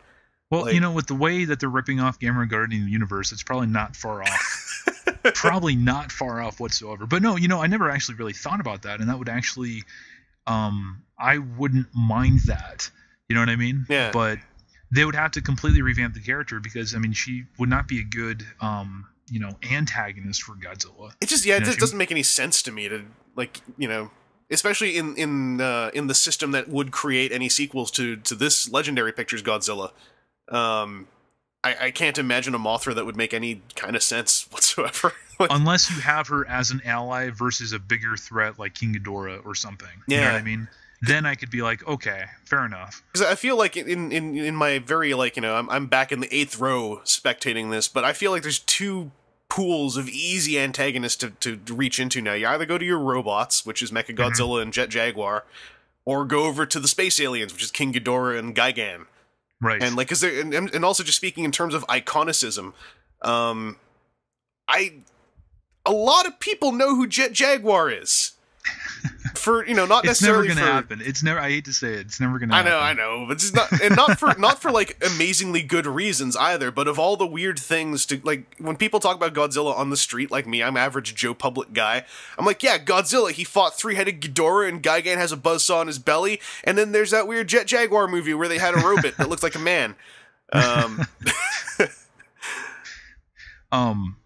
Yeah, the thing with the space aliens and the robots is I think those are more interesting concepts in and of itself. Like if they were to bring Rodan into the mix, I like Rodan, but he makes for a pretty uninteresting foil for Godzilla. I mean, it's just a giant pterodactyl. Yeah. That's it. There's no powers or anything. Mothra is even a little bit on the uninteresting side because she's not. The one time they fought, back in the 1960s, Godzilla pretty much killed her within 5 minutes. Killed her, and then he was taken out by these two caterpillars in a really lame scene. But it would need the concept would need to be revamped with those kinds of characters. But I would think that you're right. It would be easy to go with the space aliens, easy to go with the robots. Yeah. And I think they would probably go more so the alien route than anything. Because I think a King Ghidorah, backed by ILM or whoever did the special effects for this, would be just about the goddamn greatest thing ever. As long as, they didn't mess with the design, they kept them gold, and, just kind of improved upon it like they did with this Godzilla. That could be just a sight to behold. Oh, if they can do a King Ghidorah who looks lean and mean... Mm-hmm. I'd be so, because there's one thing I've always had about the King Ghidorah design, because it's always been a physical suit. The midriff of King Ghidorah, I always felt it always felt like a weird, like not even bad so much as it felt like the part of the costume just couldn't really be finished. Right. Like just his like he's got 3 dragon heads and wings, but then everything below that's kind of like, and then there's the stuff it's standing on, and and I feel like make it a little bit sinewy or just a little bit muscular, a little bit like. Not chunky, but get rid of some of the negative space and just make him, I don't know. I also always wanted King Ghidorah to straight up be a king, so I just wanted him to come down bellowing some kind of decree taking over the planet Earth, but that's probably that'd be amazing. If they did something, the Death Ghidorah from Rebirth of Mothra, he was a quadruped, so and that was interesting. We had never gotten that before or since then. I think by just making King Ghidorah a quadruped in that sense, like in the Legendary universe, that could work. Yeah. And it wouldn't really be a major, sin against the original design or something. Oh yeah, in the case of Gigan, who I think is, Gigan is just a threatening-looking monster to get killed. Oh, yeah. Like that's kind of the role he always seems to fill. He shows up and then gets beaten up, but he looks badass, so it makes everyone else look cool. So exactly, Gigan, do whatever you want. All Gigan has to do is have big bladed arms and have like a visor face, and like everything else is kind of open to interpretation. And that would be, Gigan is another one that I think would be interesting because you can do a whole bunch there with the quote unquote realistic angle. Yeah. He's a manufactured creature or whatever. I would almost buy a biological weapon more than I would a purely mechanical rendition of Godzilla. You know what I mean? And I think that Gigan would be another one that would be interesting. I don't know really how popular that character is, it took years for him to, appear again. He only appeared in 3 movies over all the movies, but like you're right. Like the design, a fine wine. Yeah, right. But no, the design is definitely one of the more inspired and crazy looking ones, but very, very cool nonetheless. Yeah. Yeah, I mean, kind of. I feel like kind of we're moving into kind of discussion of this franchise, and this is going to be a franchise because, as I understand it, this made hella money. I think it just passed the 400 million mark, and it's going to be opening in China very soon. So, that's going to be a big bump. Yeah, China's a market now. Yeah. Yeah. So it's just in terms of this film, coming out of it, we've talked a lot about we talked I think a little bit more about crits than pros on it. So just to end on a friendly note, what do you think was the biggest strength of this film? I mean, the fact that there's finally an American Godzilla that fans can be proud of. Oh yeah. The fact that we finally got to see Godzilla in, a $200 million production. I know it didn't cost that much, but you get what I'm saying. Yeah. And that alone is, enough to cement this movie in the history books forever. And the presentation of the character is very, very true and is not at all insulting towards the Godzilla legacy. Despite whatever problems I may have with the film overall, you can't really dispute that fact. Mm-hmm. And as a Godzilla movie, I mean, this is not my favorite, but it certainly is not out of place among all the other ones, and is heads and shoulders above the '98 one in terms of just again, more in style and more in tone of what the 60 years previous line of movies that we've got. Yeah. So in my opinion, that's what the best thing that this movie's done. Yeah, like for me, How about you? The biggest strength of this movie is, granted, there was like this 1 hour gap halfway through it, but if I were to cheat a little bit, erase that gap, the way they built to Godzilla, like showing up in this film and us getting that pan up and that look at his face was a very hard energy to capture that they captured. And unfortunately stopped and then waited a while, then got back to. But this film knew how to build the presence of when this film was building the presence of the monster, it knew how to do it. And also, yeah, I entirely agree with you. This film has categorically nullified the idea of American Godzilla being a borderline swear word to some people. Mm-hmm. Like, this film and Dread are like filmmakers coming in and going like, no, we're not going to just submit to the idea that Hollywood doesn't know how to do this. Granted, Dread wasn't really a Hollywood movie, but we're going to take these concepts, we're going to do them right. We're going to do them more right than they were done in the 90s. We're going to take what was a colossal joke to the nostalgically minded and, shove it in the corner and go like, you know what? We need to stop laughing at this joke because it's dead. We've killed it. And also, I don't think this was as good as Pacific Rim, but I really like it when I see another director working in a subgenre I really like. In this case, like, giant things.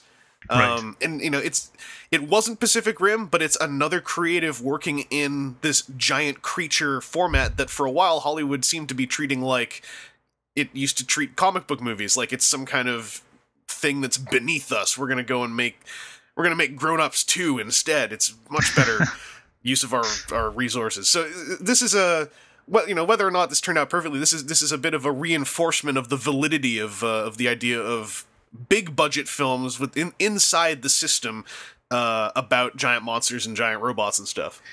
If this movie would have failed, I strongly doubt that the franchise would have ever recovered. It probably would have been relegated to toys and comic books for another 20 years. But the fact remains that because this movie did well, that has basically made a bunch of people over in Japan go, oh, okay, well, this is alive, so hey, let's reboot Gamera, and we're getting that next year. Yeah. I mean, who knows what else is going to pop up because of this? Yeah. So there's a lot of credit to be given to this project, and also like I alluded to earlier, like knowing now like the amount of time this thing took to happen and the number of chefs in the kitchen that have came and went from the kitchen. This could have been a much bigger mess. This could have been a Clash of the Titans kind of mess, where in Clash of the Titans, Zeus literally switches character in scenes near the end of the movie in the most like unbelievably transparent way of like, oh, someone else wrote this scene, and this wasn't in the original screenplay that you were seeing at the start of the film. That's funny. Because like Zeus is played as an antagonist in the film until the very end, where he shows up dressed in robes to fit it, like to look like he's just a normal person because he's in disguise to give a fatherly pep talk to the main character right after he spent most of the movie trying to kill the main character.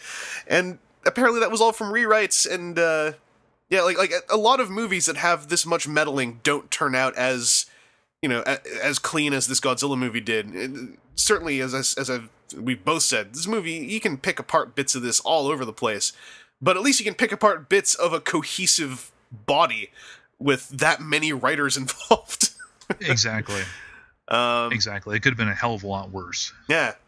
And it is probably going to launch a revitalization for this entire franchise and create a Hollywood end to this franchise, which is only good for the people who want to see more of it. Transformers being the easiest example. Those movies are not defensively great movies by most any means. They are guilty pleasures entirely. But their success created a lot of great Transformers stuff that weren't those movies. Exactly. And this is the kind of boon that ideally the whole concept of Godzilla will see once again. With the idea of sequels coming up. Now, this film ends literally with a ticker on the bottom of a news report saying Godzilla, savior of the city. Yeah. And this is after everyone seems to conveniently forget that he probably caused thousands of deaths in Hawaii when he brought a tsunami with him. Or whoever knows how many billions of dollars in damage to San Francisco. Oh yeah, I mean, the damages are one thing, but in Hawaii, he was straight up murdering people. Yeah. Yeah. But we're still going to escort him anyways, Like that little, name tag thing, I feel like it's so undeserved it could be a plot point, almost. Well, dude, I would love to see that in the sequel. I want to see people, debating about Godzilla, I want to see people demanding the government go after this thing and kill him, Yeah.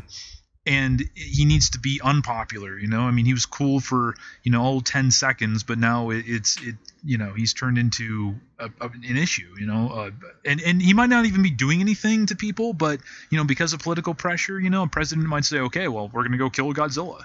Yeah. And just be stupid and try to provoke the monster.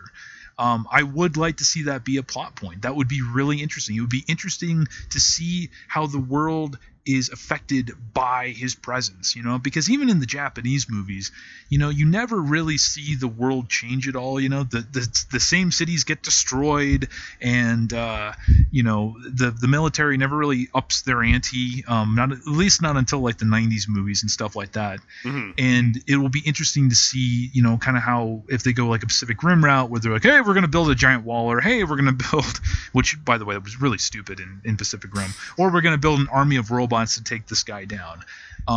It'll be interesting. I shouldn't even say interesting. There's just going to be a plethora of ways that you could, go in there and explore that universe. So yeah, it could be interesting. I'll throw a quick little defense to the idea of the big dumb wall in Pacific Rim. It sounded exactly like the kind of idea a bunch of rich people in a safe bunker would have to save all the people not in the bunker. Yeah, I honestly, wall. I thought it was some half-assed attempt to comment on the border situation, with Mexico and the U.S. or something like that, and it just sounded so utterly pointless, and it was in the movie, but I don't know, that might be giving the movie a little bit too much credit in terms of subtext.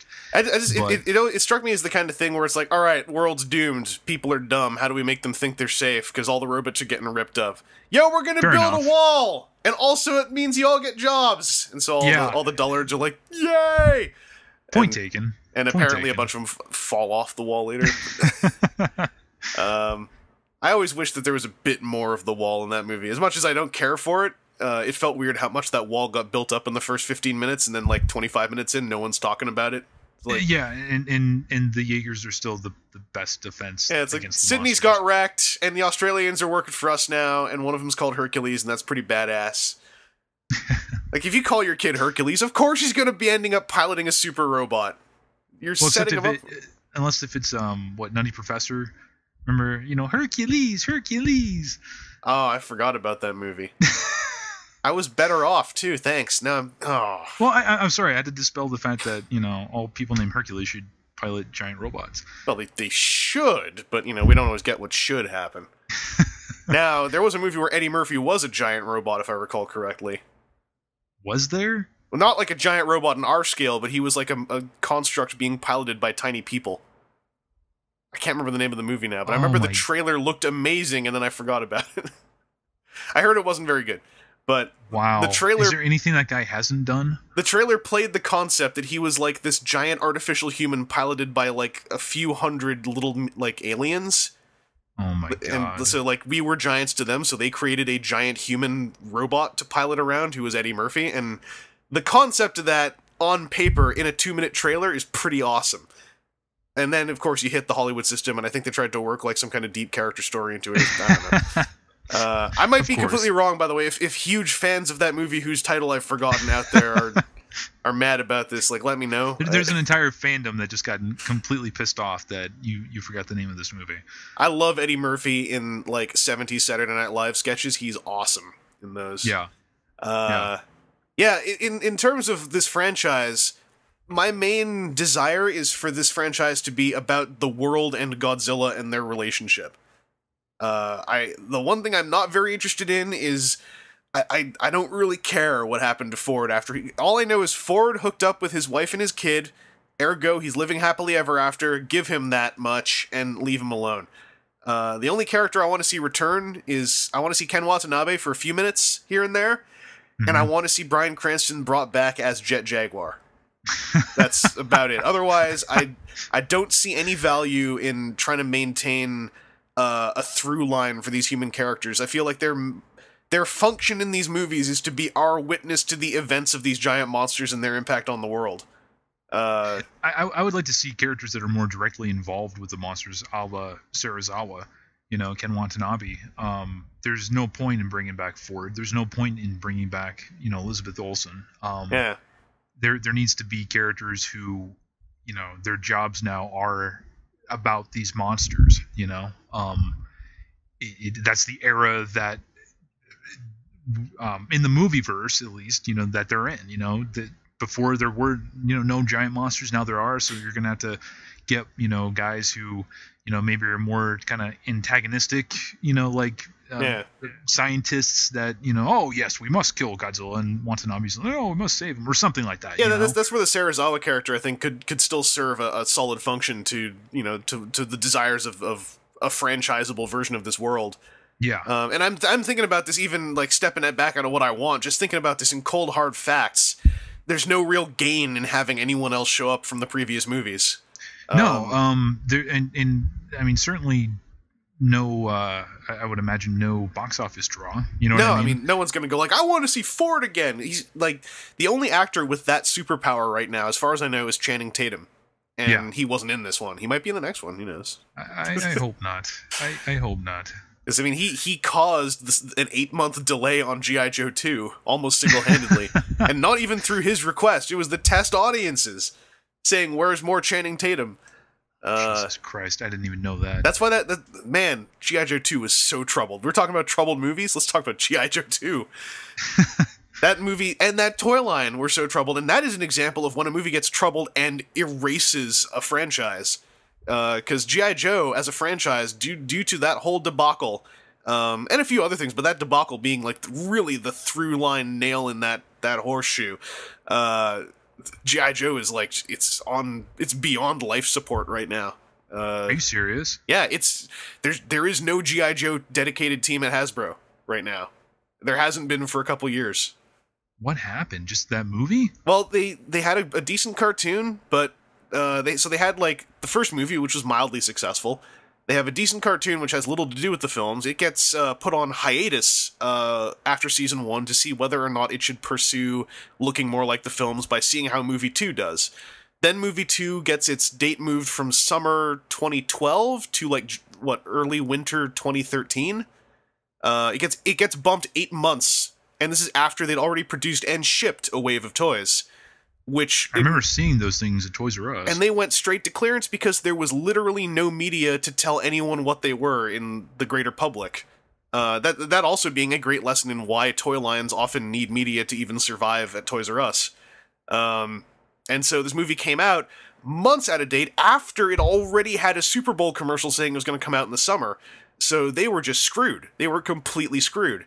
Oh my god. And because this movie had become like the linchpin of where all G.I. Joe creative decisions were going to go, all G.I. Joe creative decisions got put on stasis for over half a year, toys take, G.I. Joe toys don't take as long as Transformers, but G.I. Joe toys still have a development cycle.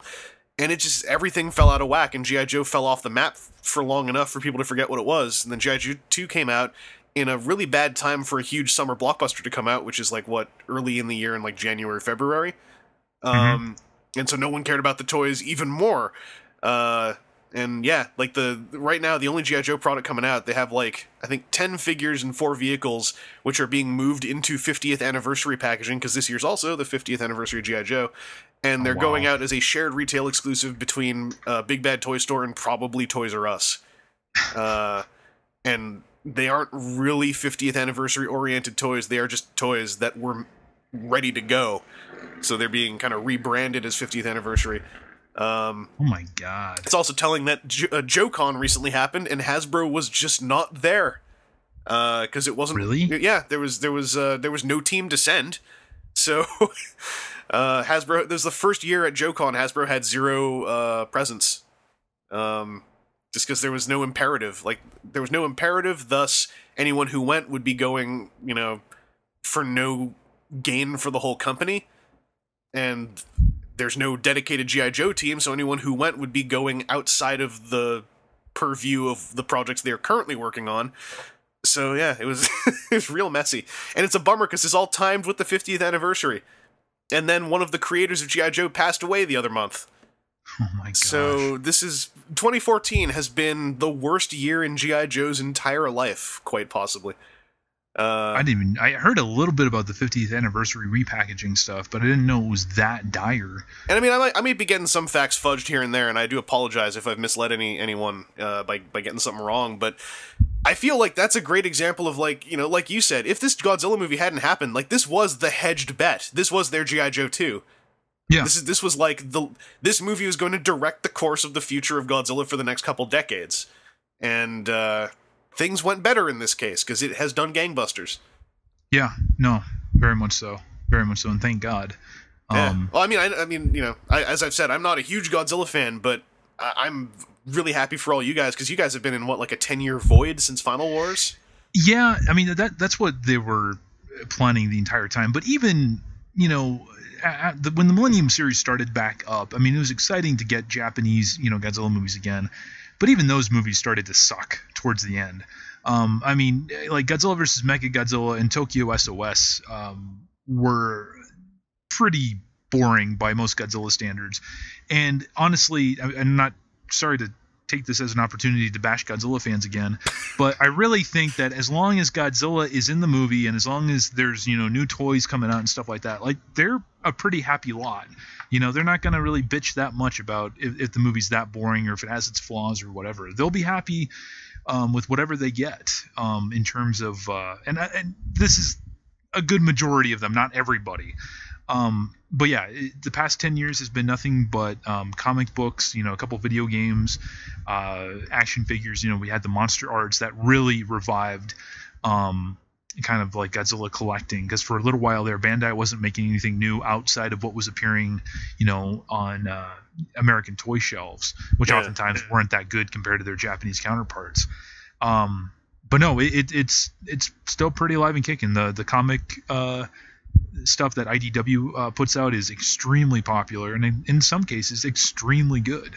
I wouldn't actually mind seeing an adaptation of one of those things, like Godzilla Half Century War. I don't know if you ever read that. I mean, I haven't checked out I haven't checked out IDW's Godzilla stuff. I've been hugely into their Ninja Turtles and Transformers stuff. Yeah, they're a strong They do not put out 100% quality product, bang, bang, bang, everything they put out, but they stick with the licenses they get.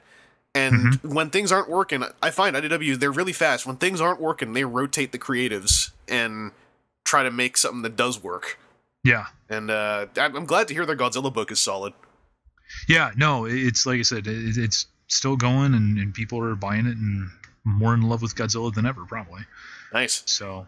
yeah, I mean, this is a really good time for Godzilla fans, and that's where I would say that probably really helps a lot of folks see this film and just love it, because I think a lot of people came to this film with a little bit of trepidation, an excited trepidation, but just see the idea that the die was finally being rolled again, and how's this gonna go? And it's happening in Hollywood of all places.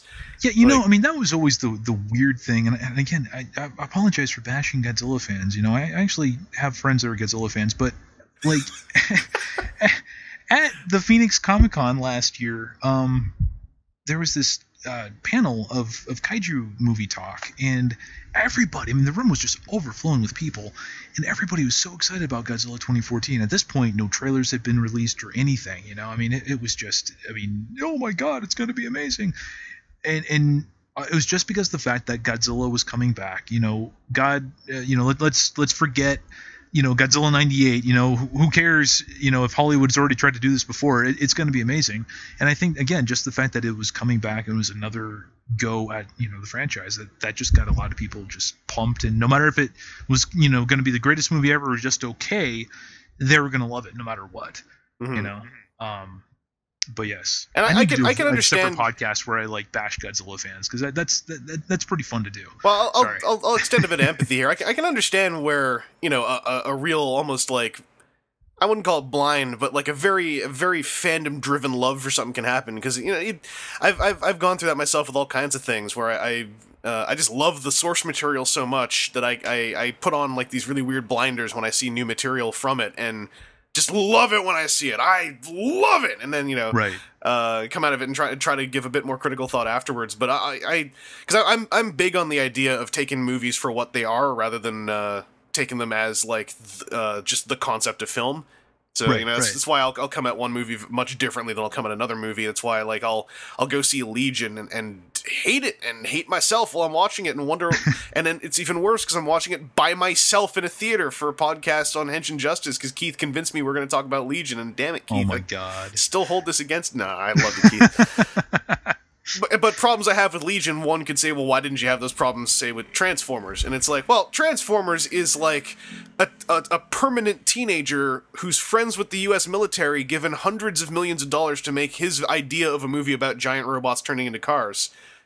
Where the perspective is much different, because I'm going in there expecting, like, to have testosterone sprayed in my face off the projector. I certainly would love to have better Transformers movies, but when I go to see one that is, you know, helmed by Michael Bay, at some point, ripping apart certain bits of it is almost meaningless, because it's like, who thought it was going to have a solid story? Who thought it was going to have deep character moments, and who thought there was not going to be some kind of obvious cheesecake? So yeah, I don't know. Like I think that a lot of folks who are super into Godzilla probably were just like, they wanted their positivity to kind of resonate off the phantom of the project before any specifics were known, and I can empathize with that position to a point, especially if you're in this post-Final Wars void where it's like, is there going to ever be a big budget anything for this thing I love? Exactly. But yeah, guess what? We've crossed the Rubicon, and now there is. So it's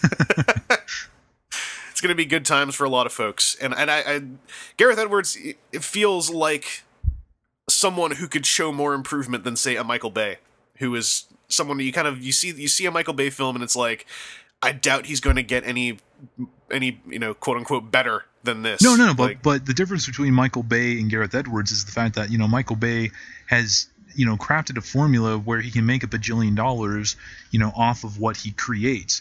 And Gareth Edwards, I mean, to be, again, not trying to be super negative here, but, you know, because of the name Godzilla, you know, because of the marketing campaign and the hype of this movie, I mean, that really propelled you know, him into who knows what, you know what I mean?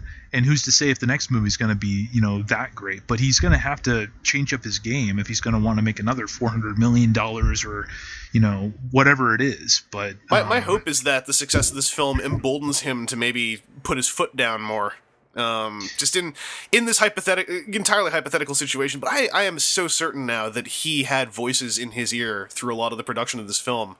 More than likely. And I'm hoping that maybe this lets him go like, no, I made a $400 million movie. I want to do this, and that's what I'm doing. And if he's a friendly enough guy, he can probably say it in a much nicer way than I just did. But yeah, I got a light confidence that maybe we're gonna see. And as you said, it's a bit unfortunate that maybe it might happen on the back of a Godzilla franchise, but I feel like there's a decent chance of seeing this guy improve if he's already locked in for all these movies. Right.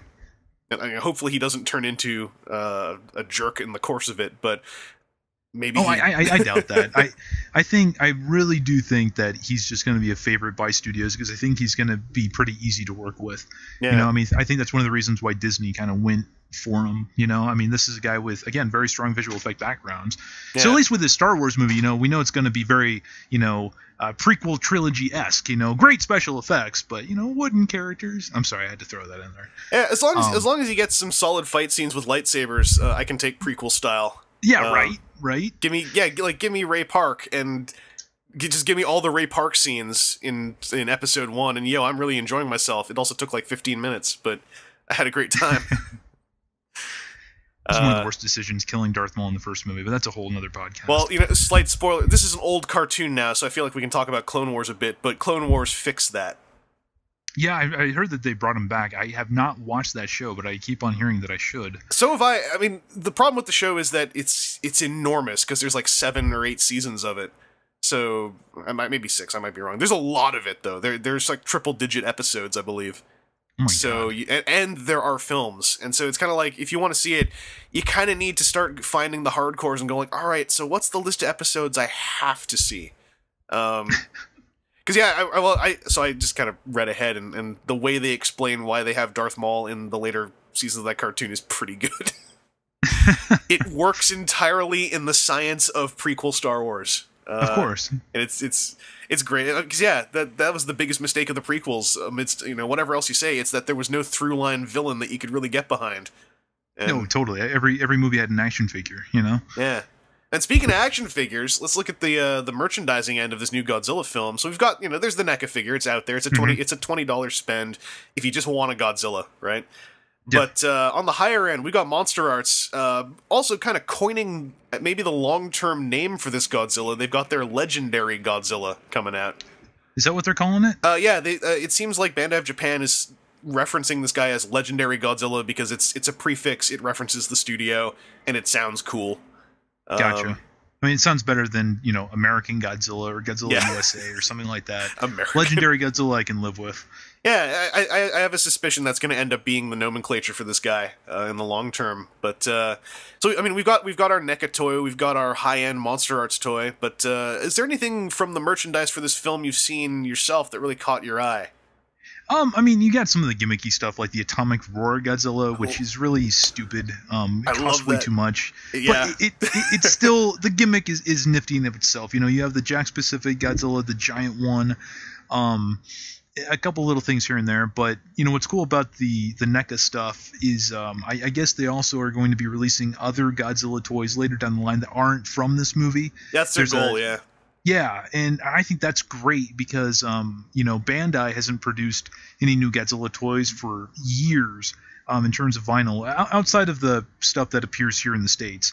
No, the Legendary Godzilla Monster Arts looks amazing. The Jack Pacific Godzilla, some issues with it, like the dorsals are a little small and stuff, but I mean, for the $50 that it costs, I mean, you're getting your money's worth out of it. The thing is just gigantic. Oh yeah, it's a child, like yeah, pretty much. But on the opposite end, because the movie has generated and spurred interest in Godzilla, you have all these other licensees that are putting out like Godzilla vs. Gigan on Blu-ray and really?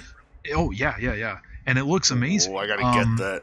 Sony just released like 2-packs of all of their licensed movies, like of the Heisei era, and most of the Millennium movies. There's only 2 that weren't released in that, and those look amazing, and the price points are extremely affordable for what you're given. August Ragone's book, Ije Tsuburaya, Master of Monsters, about Tsuburaya, the guy who created Ultraman and did all the big special effects for the very early Godzilla movies.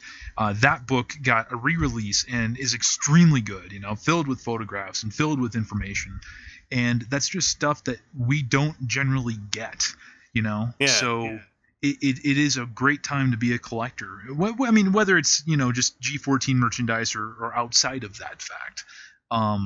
Just a lot of great stuff coming out, and I actually really do want to pick up that NECA Godzilla, the one that you reviewed, because I mean it looks cool.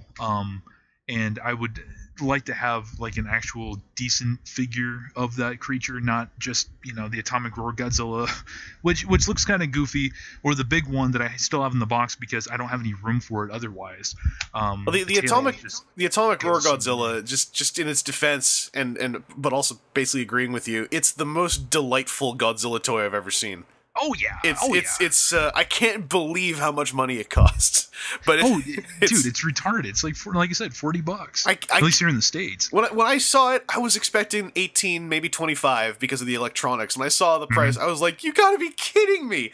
But I love it so much because he just has this giant phallus ejecting out of his throat, and then you have to shove it back down his throat, which looks utterly painful because it's like you're force feeding him an icicle.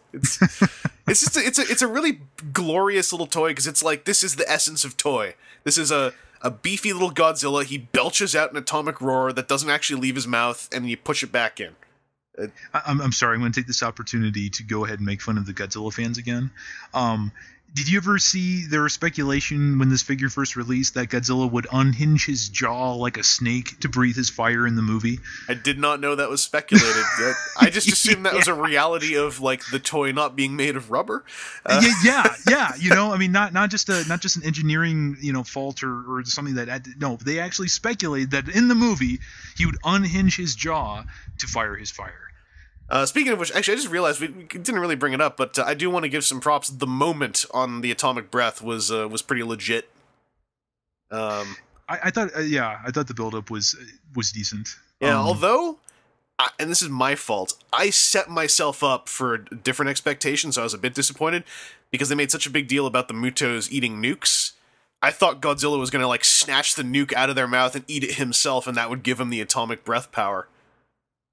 Kind of like a can of spinach and Popeye. Yeah, I was all set for that. I was like, it was like going to be his upgrade thing. I was thinking way too Toku in that moment, but that's freaking awesome. I didn't think about that.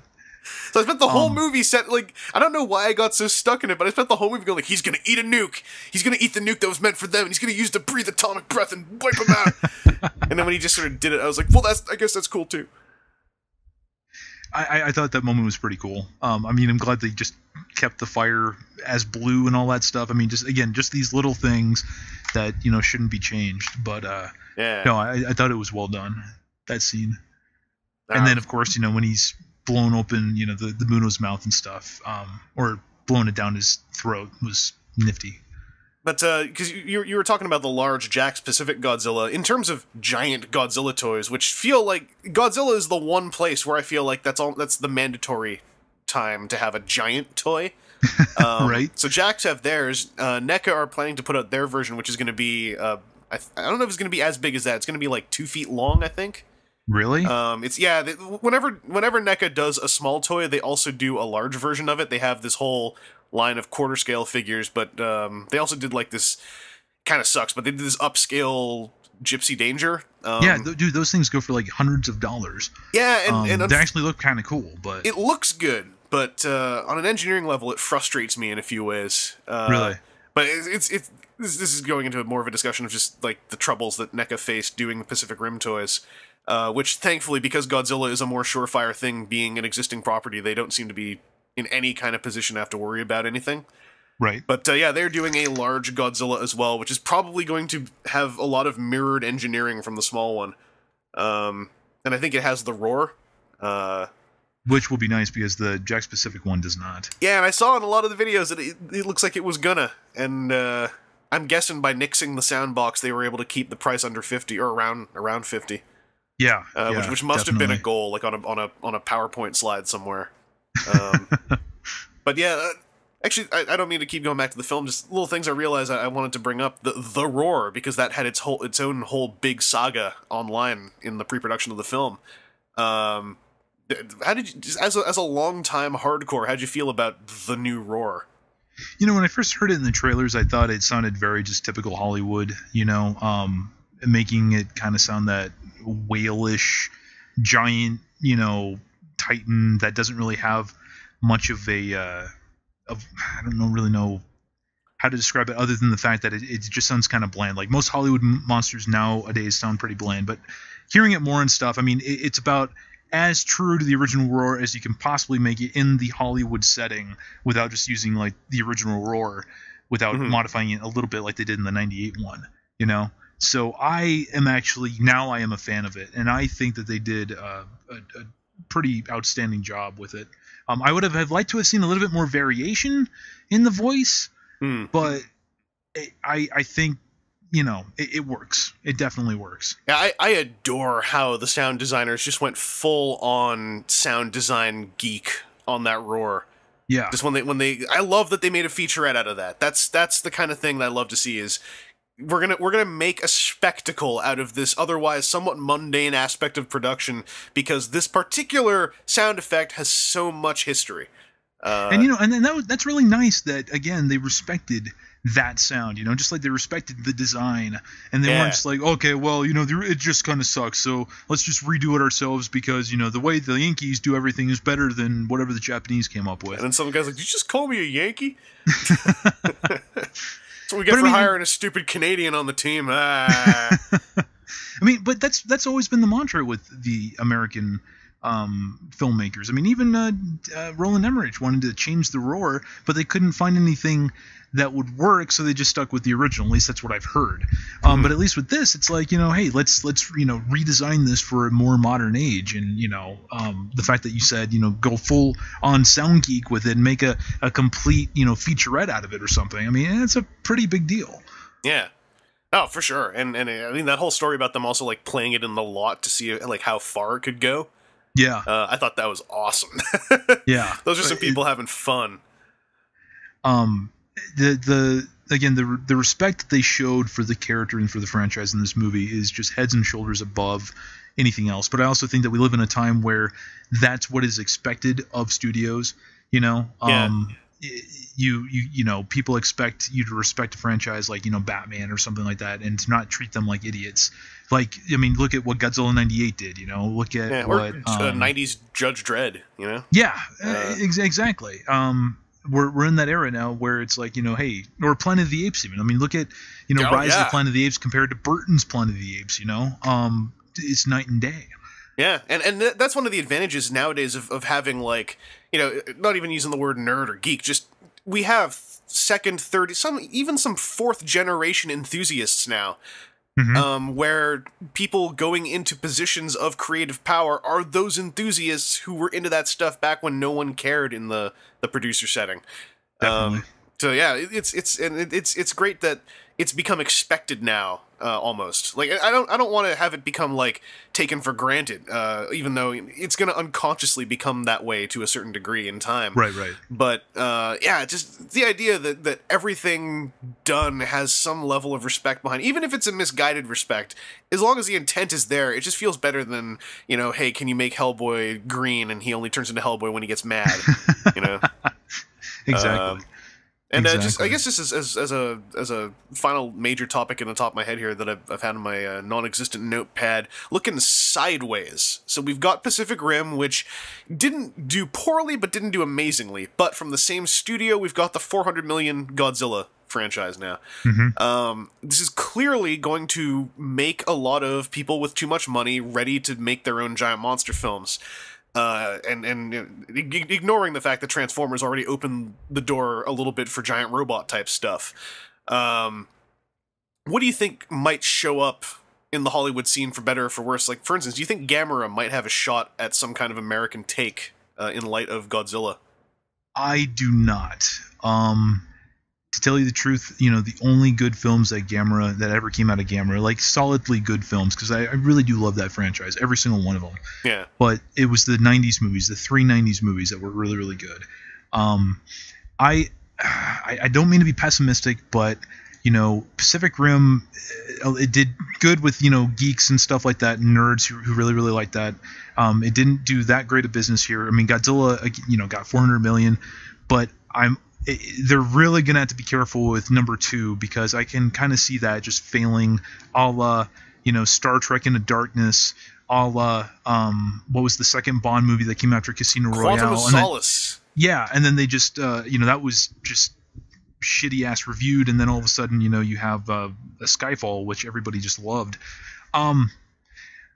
I don't know. There is talk about a King Kong prequel based on the kind of pseudo graphic novel Kong, King of Skull Island, which could be interesting. But even the Peter Jackson King Kong didn't do that well. So I'm cautious. I don't think we're going to see a whole heck of a lot. I think we're going to see a whole lot in terms of like merchandising and stuff like that. Yeah. Independent projects. I even think, if I'm not mistaken, I don't know if it's sci-fi or something, but somebody is doing a web series that has legitimate backing from some company, and it's based off of a kaiju comic or something like that. I don't remember exactly what it's called. I only saw one trailer, and it didn't look that great, but at least it was coming up. So I don't know. I think it's going to be limited in terms of what we see on screen and stuff, but definitely we're going to see a lot more in terms of merchandising. Do you think that Toho is gonna reach over here a bit more in light of this as well, like just as an entity? Because they've got not just Godzilla on their palette, like they are the Ultraman people as well. To some degree. Is Toho? I thought Tsuburaya owned. I thought Toho. that Toho still has a hand in some of the Ultraman media being made. Yeah, it is like fully Tsuburaya. But well, it could be their distributors of them. I mean, they were even the distributors of the Gamera movies. Strangely enough, I'm thinking about like just connections here, and I don't know why, but ever since Ultra Galaxy Legend, which was so clearly made with the idea that a North American audience might see it. I always felt like Ultraman has kind of been sitting in the wings as this thing that at some point might get shot over here for a one-off remake project. To tell you the truth, and you're absolutely correct. I mean, they've been trying to do that since like the 1980s. In American Ultraman. But I would almost bet that you would see something like that pop up after people witness what this Lionsgate Power Rangers thing's going to be like. Oh, I forgot about that. That's a good point. You know what I mean? Yeah. But because I think Ultraman's a little bit different than Godzilla. I mean, not by much, but it's just a different concept, and it's got a guy in spandex, which is going to take it to like the tone of it is going to be harder to accept. For exactly. But I think that Ultraman would probably, like, the idea of an Americanized Ultraman would pop up before the idea of an Americanized Gamera. But that's just my opinion. I think it's a much more profitable franchise, and Gamera has a cult following and can make some money, but it's nowhere near the levels of the big guy or Ultraman. Yeah, Gamera. I actually agree with you. Gamera is also just a harder concept to describe to someone as being something that needs to exist when Godzilla is happening. Exactly. Like in bullet points. Like obviously it's not Godzilla. It's its own thing. But if you tell someone, just an average person off the street, hey, we want to make this movie, Godzilla, what if he was a turtle? And people are going to go like, they're not even going to reply. They're going to have walked across the street already, unless you have a really good elevator pitch to shove down their throat. I mean, that was so good about, or what was so good about the trilogy was, and trilogy being the Gamera trilogy, because, when it debuted in 95, I mean, Japan for the past, basically 10 years has been subjugated to the Heisei Godzilla movies, which, I mean, they were okay, but they got pretty formulaic, and then this movie just did things completely different with the characters and with the monster action, and it felt much more alive and much more vibrant. I mean, I would almost liken it to like the original Star Wars in terms of just how quote unquote fun it is, and it was overall, I mean, it didn't make as much money as Godzilla, but it was certainly better reviewed. But it would really take a reverse engineering of the concept to, I think, draw in a lot of people, and that's what was the big draw of those three movies is because they are so different than what had been made before and even what had been made after. Because when they made Gamera, the Brave, which essentially turned Gamera into a suicide bomber. I mean, a lot of people are like, oh, well, I liked it. Well, I mean, if a lot of people liked it, they would have made a sequel or two to that movie because that came out like in 2006. The only reason why we're getting a reboot now is because, the 60th anniversary is coming up and because, again, Pacific Rim and Godzilla. So, yeah, you're entirely right. It would be very hard to sell this concept unless you're, trying to make something, uber ridiculous, like the original Gamera movies, or something that is so different than Godzilla on a concept level, to kind of get people's attention. And like outside of the big studio film thing, looking more at web series, at TV, smaller scale, and somewhat less meddlesome production scenarios and environments. Do you think anything might arise in that realm in regard, like out of the success of this Godzilla film, like smaller direct to DVD things? Like, what are they called? The guys who make the knockoff movies? Yeah, right. I know exactly what you're talking about too. Now, because they made like Transmorphers and all that. Transmorphers, Snakes in a Train. I forgot who they are. Maybe for the better. But yeah, where are they? What weird like untouched property are they going to buy the rights for to squirt something out on a disc? That would be pretty funny, actually. Yeah. There over the past 10 years, in the gap of Godzilla movies, there were these Japanese kaiju efforts that were kind of parodies of kaiju movies in general. There's like Death Kappa and Big Man Japan and all this stuff. Yeah. So, I think it'd be interesting to see, an independent American take on that stuff. If it's coming from an independent studio or a web series or even a TV series. There's a guy, an author by the name of Jeremy Robinson, who has a book series called Project Nemesis and Project Mygo. And dude, it's like the quintessential like North American kaiju story. You know what I mean? Like, this is the kind of kaiju and the kind of story that would just be amazing to see, on the big screen, or adapted into a TV series or something like that. Yeah.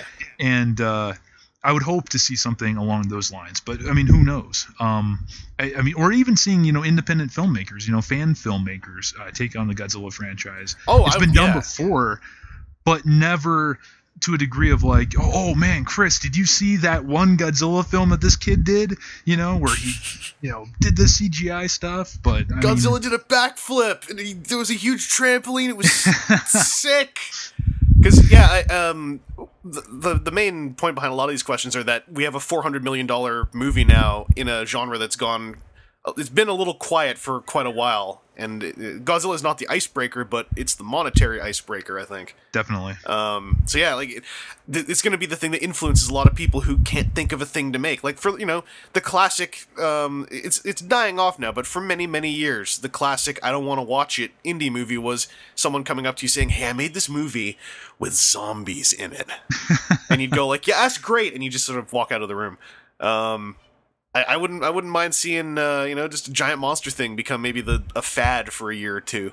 I think it's gonna have to wait until Godzilla 2. If Godzilla 2 is, because again, keep in mind that and somebody tried to draw this point that Godzilla was like box office poison.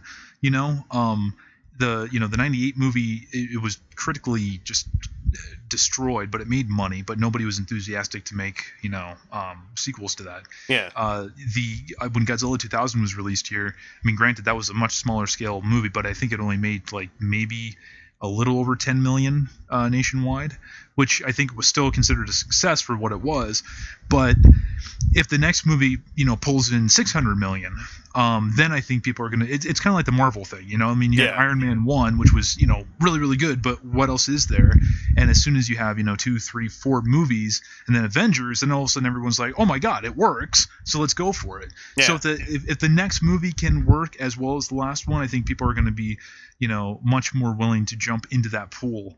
And just start shelling out the money for, hey, let's get Gamera back on the screen, or hey, let's get The X from Outer Space. Let's remake that movie. I have never seen that, but it's about like a giant space chicken that like destroys things. I don't know. That sounds like something I'd watch in the right mood, with the right substance available. I think they actually made a sequel to that not that long ago. All right. And in Japan, I have not seen it either, but I don't know anything about it.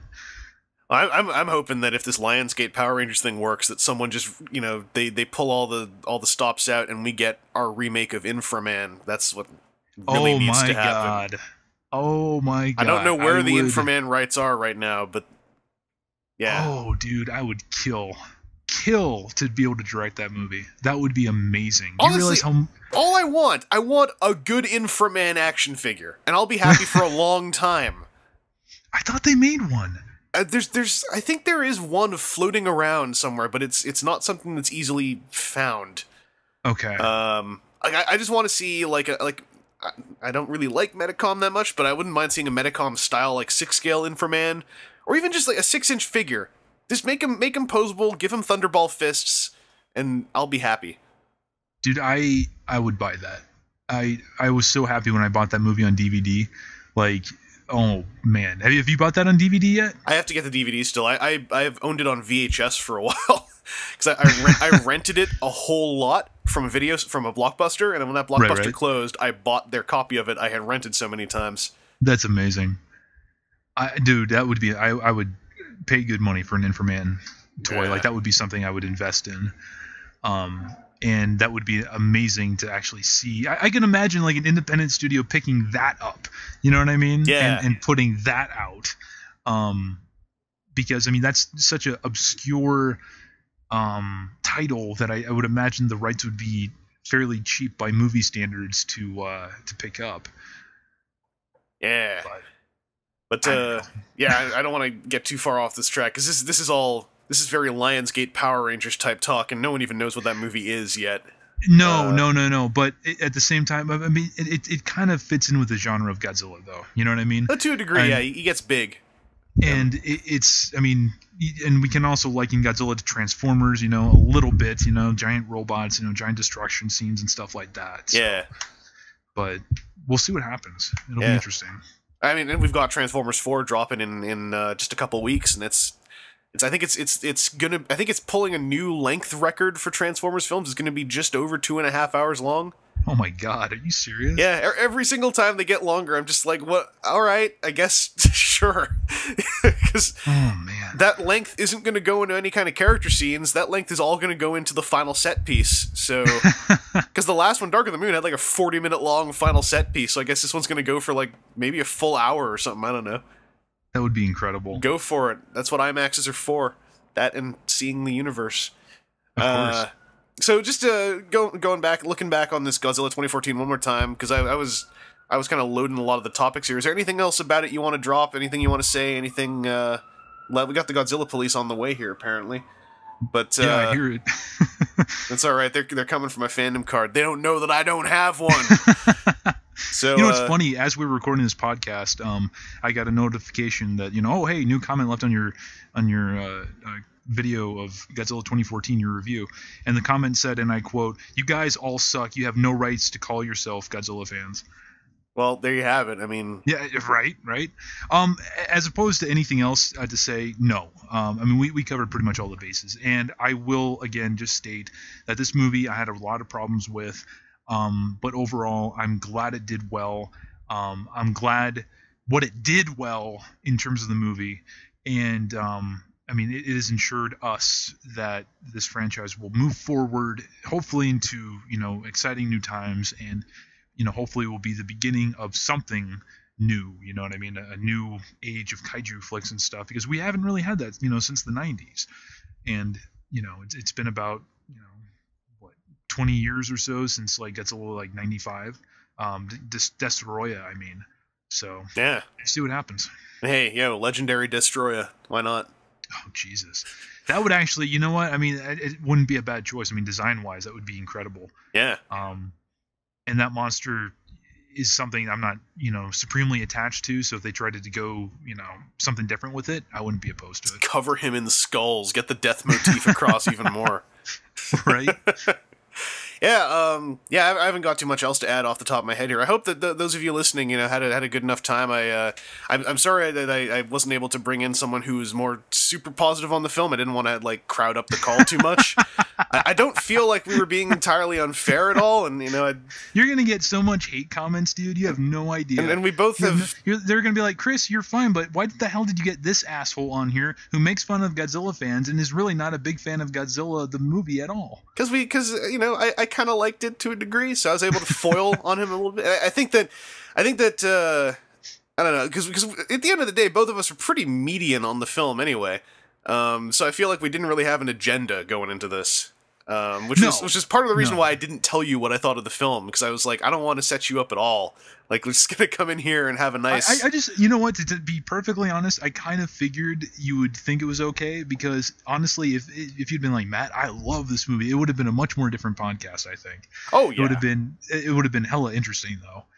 Personally, I would love to have gotten somebody, or even to set up something, if there's somebody who's just so like in love with this movie and just is like so opposed to any kind of criticism towards it, you know what I mean? Not necessarily to sit there and point and laugh at, but to actually have a discussion about, you know what I mean? Without pulling the, you're not a true Godzilla fan and you're not this and you're not that. Well, and I'd invite people to, because this is going to go up on YouTube as well. Like please post comments in the comment section. I don't delete comments if they're not there. It's because of this dumb YouTube like we think it's spam. Go approve it, and I don't check that every day. But I don't delete comments, so if you want to have a dialogue, like, I'll, post what you think. It will stay there.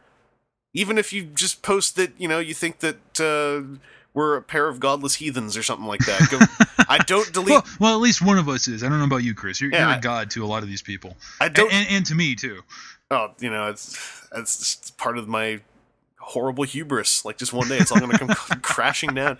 But I don't delete comments, and I'm sure at least for a little bit Matt will probably be popping in to look at what the comments look like on this, and open a dialogue, explain what you liked, what you didn't like about what we said, etc., etc.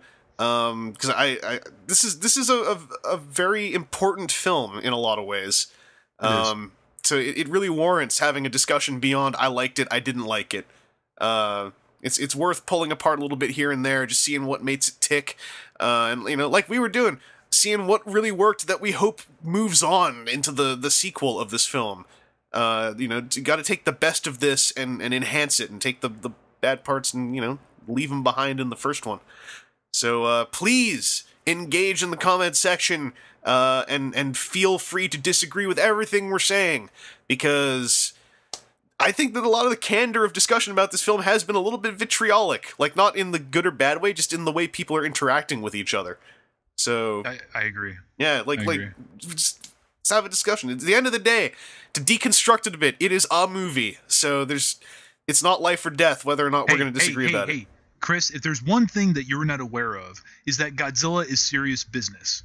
All right? Yeah. The most serious business there ever is. Now go watch Godzilla versus the Sea Monster. Do your homework. I know. I also I went into this knowing that some people are probably going to be pretty upset that I'm rather ignorant to a lot of the Godzilla history. Dude, you're a lot more knowledgeable than most people are. Period. Wikipedia, man. Read lots of it. Anyway, we recorded this June 9th. Hopefully I put this up in June. For whatever reason, Vaudiosonic, I'm super bad at getting done on time. But I'm going to get this up sooner than later. I actually if you're listening to this, then the Lego Movie one is up, and it's not up in the present time when we're recording. So, yeah. And before we leave, I'm going to put this to audio. When you watch the Gamera movies, I respectfully demand that you have me back on your wonderful podcast so we can discuss those movies, and I would love to hear what you think and Absolutely. What your thoughts were. Absolutely. Yeah, because the Blu-ray is sitting right over there. I just got to sit down and watch it. So that should only, given how long it takes me to do stuff with something I've already bought, that might take an upwards of 6.5 years, but we'll see what happens. Anyway, it'll still be worth it though. Oh, totally. Man, like, even if you don't, just to the listener, if you're listening to this, even if you think Gamera's the dumbest idea in the world, the Blu-ray DVD with all three of what are considered to be the good Gamera movies is like $15. Like, just and pristine as hell, yeah, no less. Just go buy it. I mean, just like with this film, if you want to have an opinion on Godzilla as the whole, but you're like, I refuse to watch the legendary film. No, sorry, you gotta go watch the legendary film. It is important in the grander history of Godzilla as an IP. Like, go watch it. Ideally, you saw it on the big screen where it has the most impact. This is a film that really needs to be seen with loud noises. Yeah, I don't think it would have nearly as much of an impact visually if it was seen on, a small screen. Yeah, and I don't know why I saved that for the end of a 2-hour podcast, but there you go.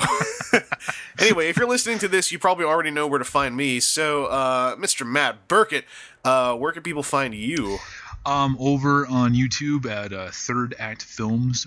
We have our Monstrosities vlog over there, where we've been talking a lot about Godzilla. I mean, Kamen Rider does come up on occasion, as does other stuff, but lots of Godzilla and lots of weird, interesting things. But yeah. And as always, shouts out to Tony, because I totally just did this without you even being on the call. What's up? Oh yeah, we totally should have had him here. Yeah.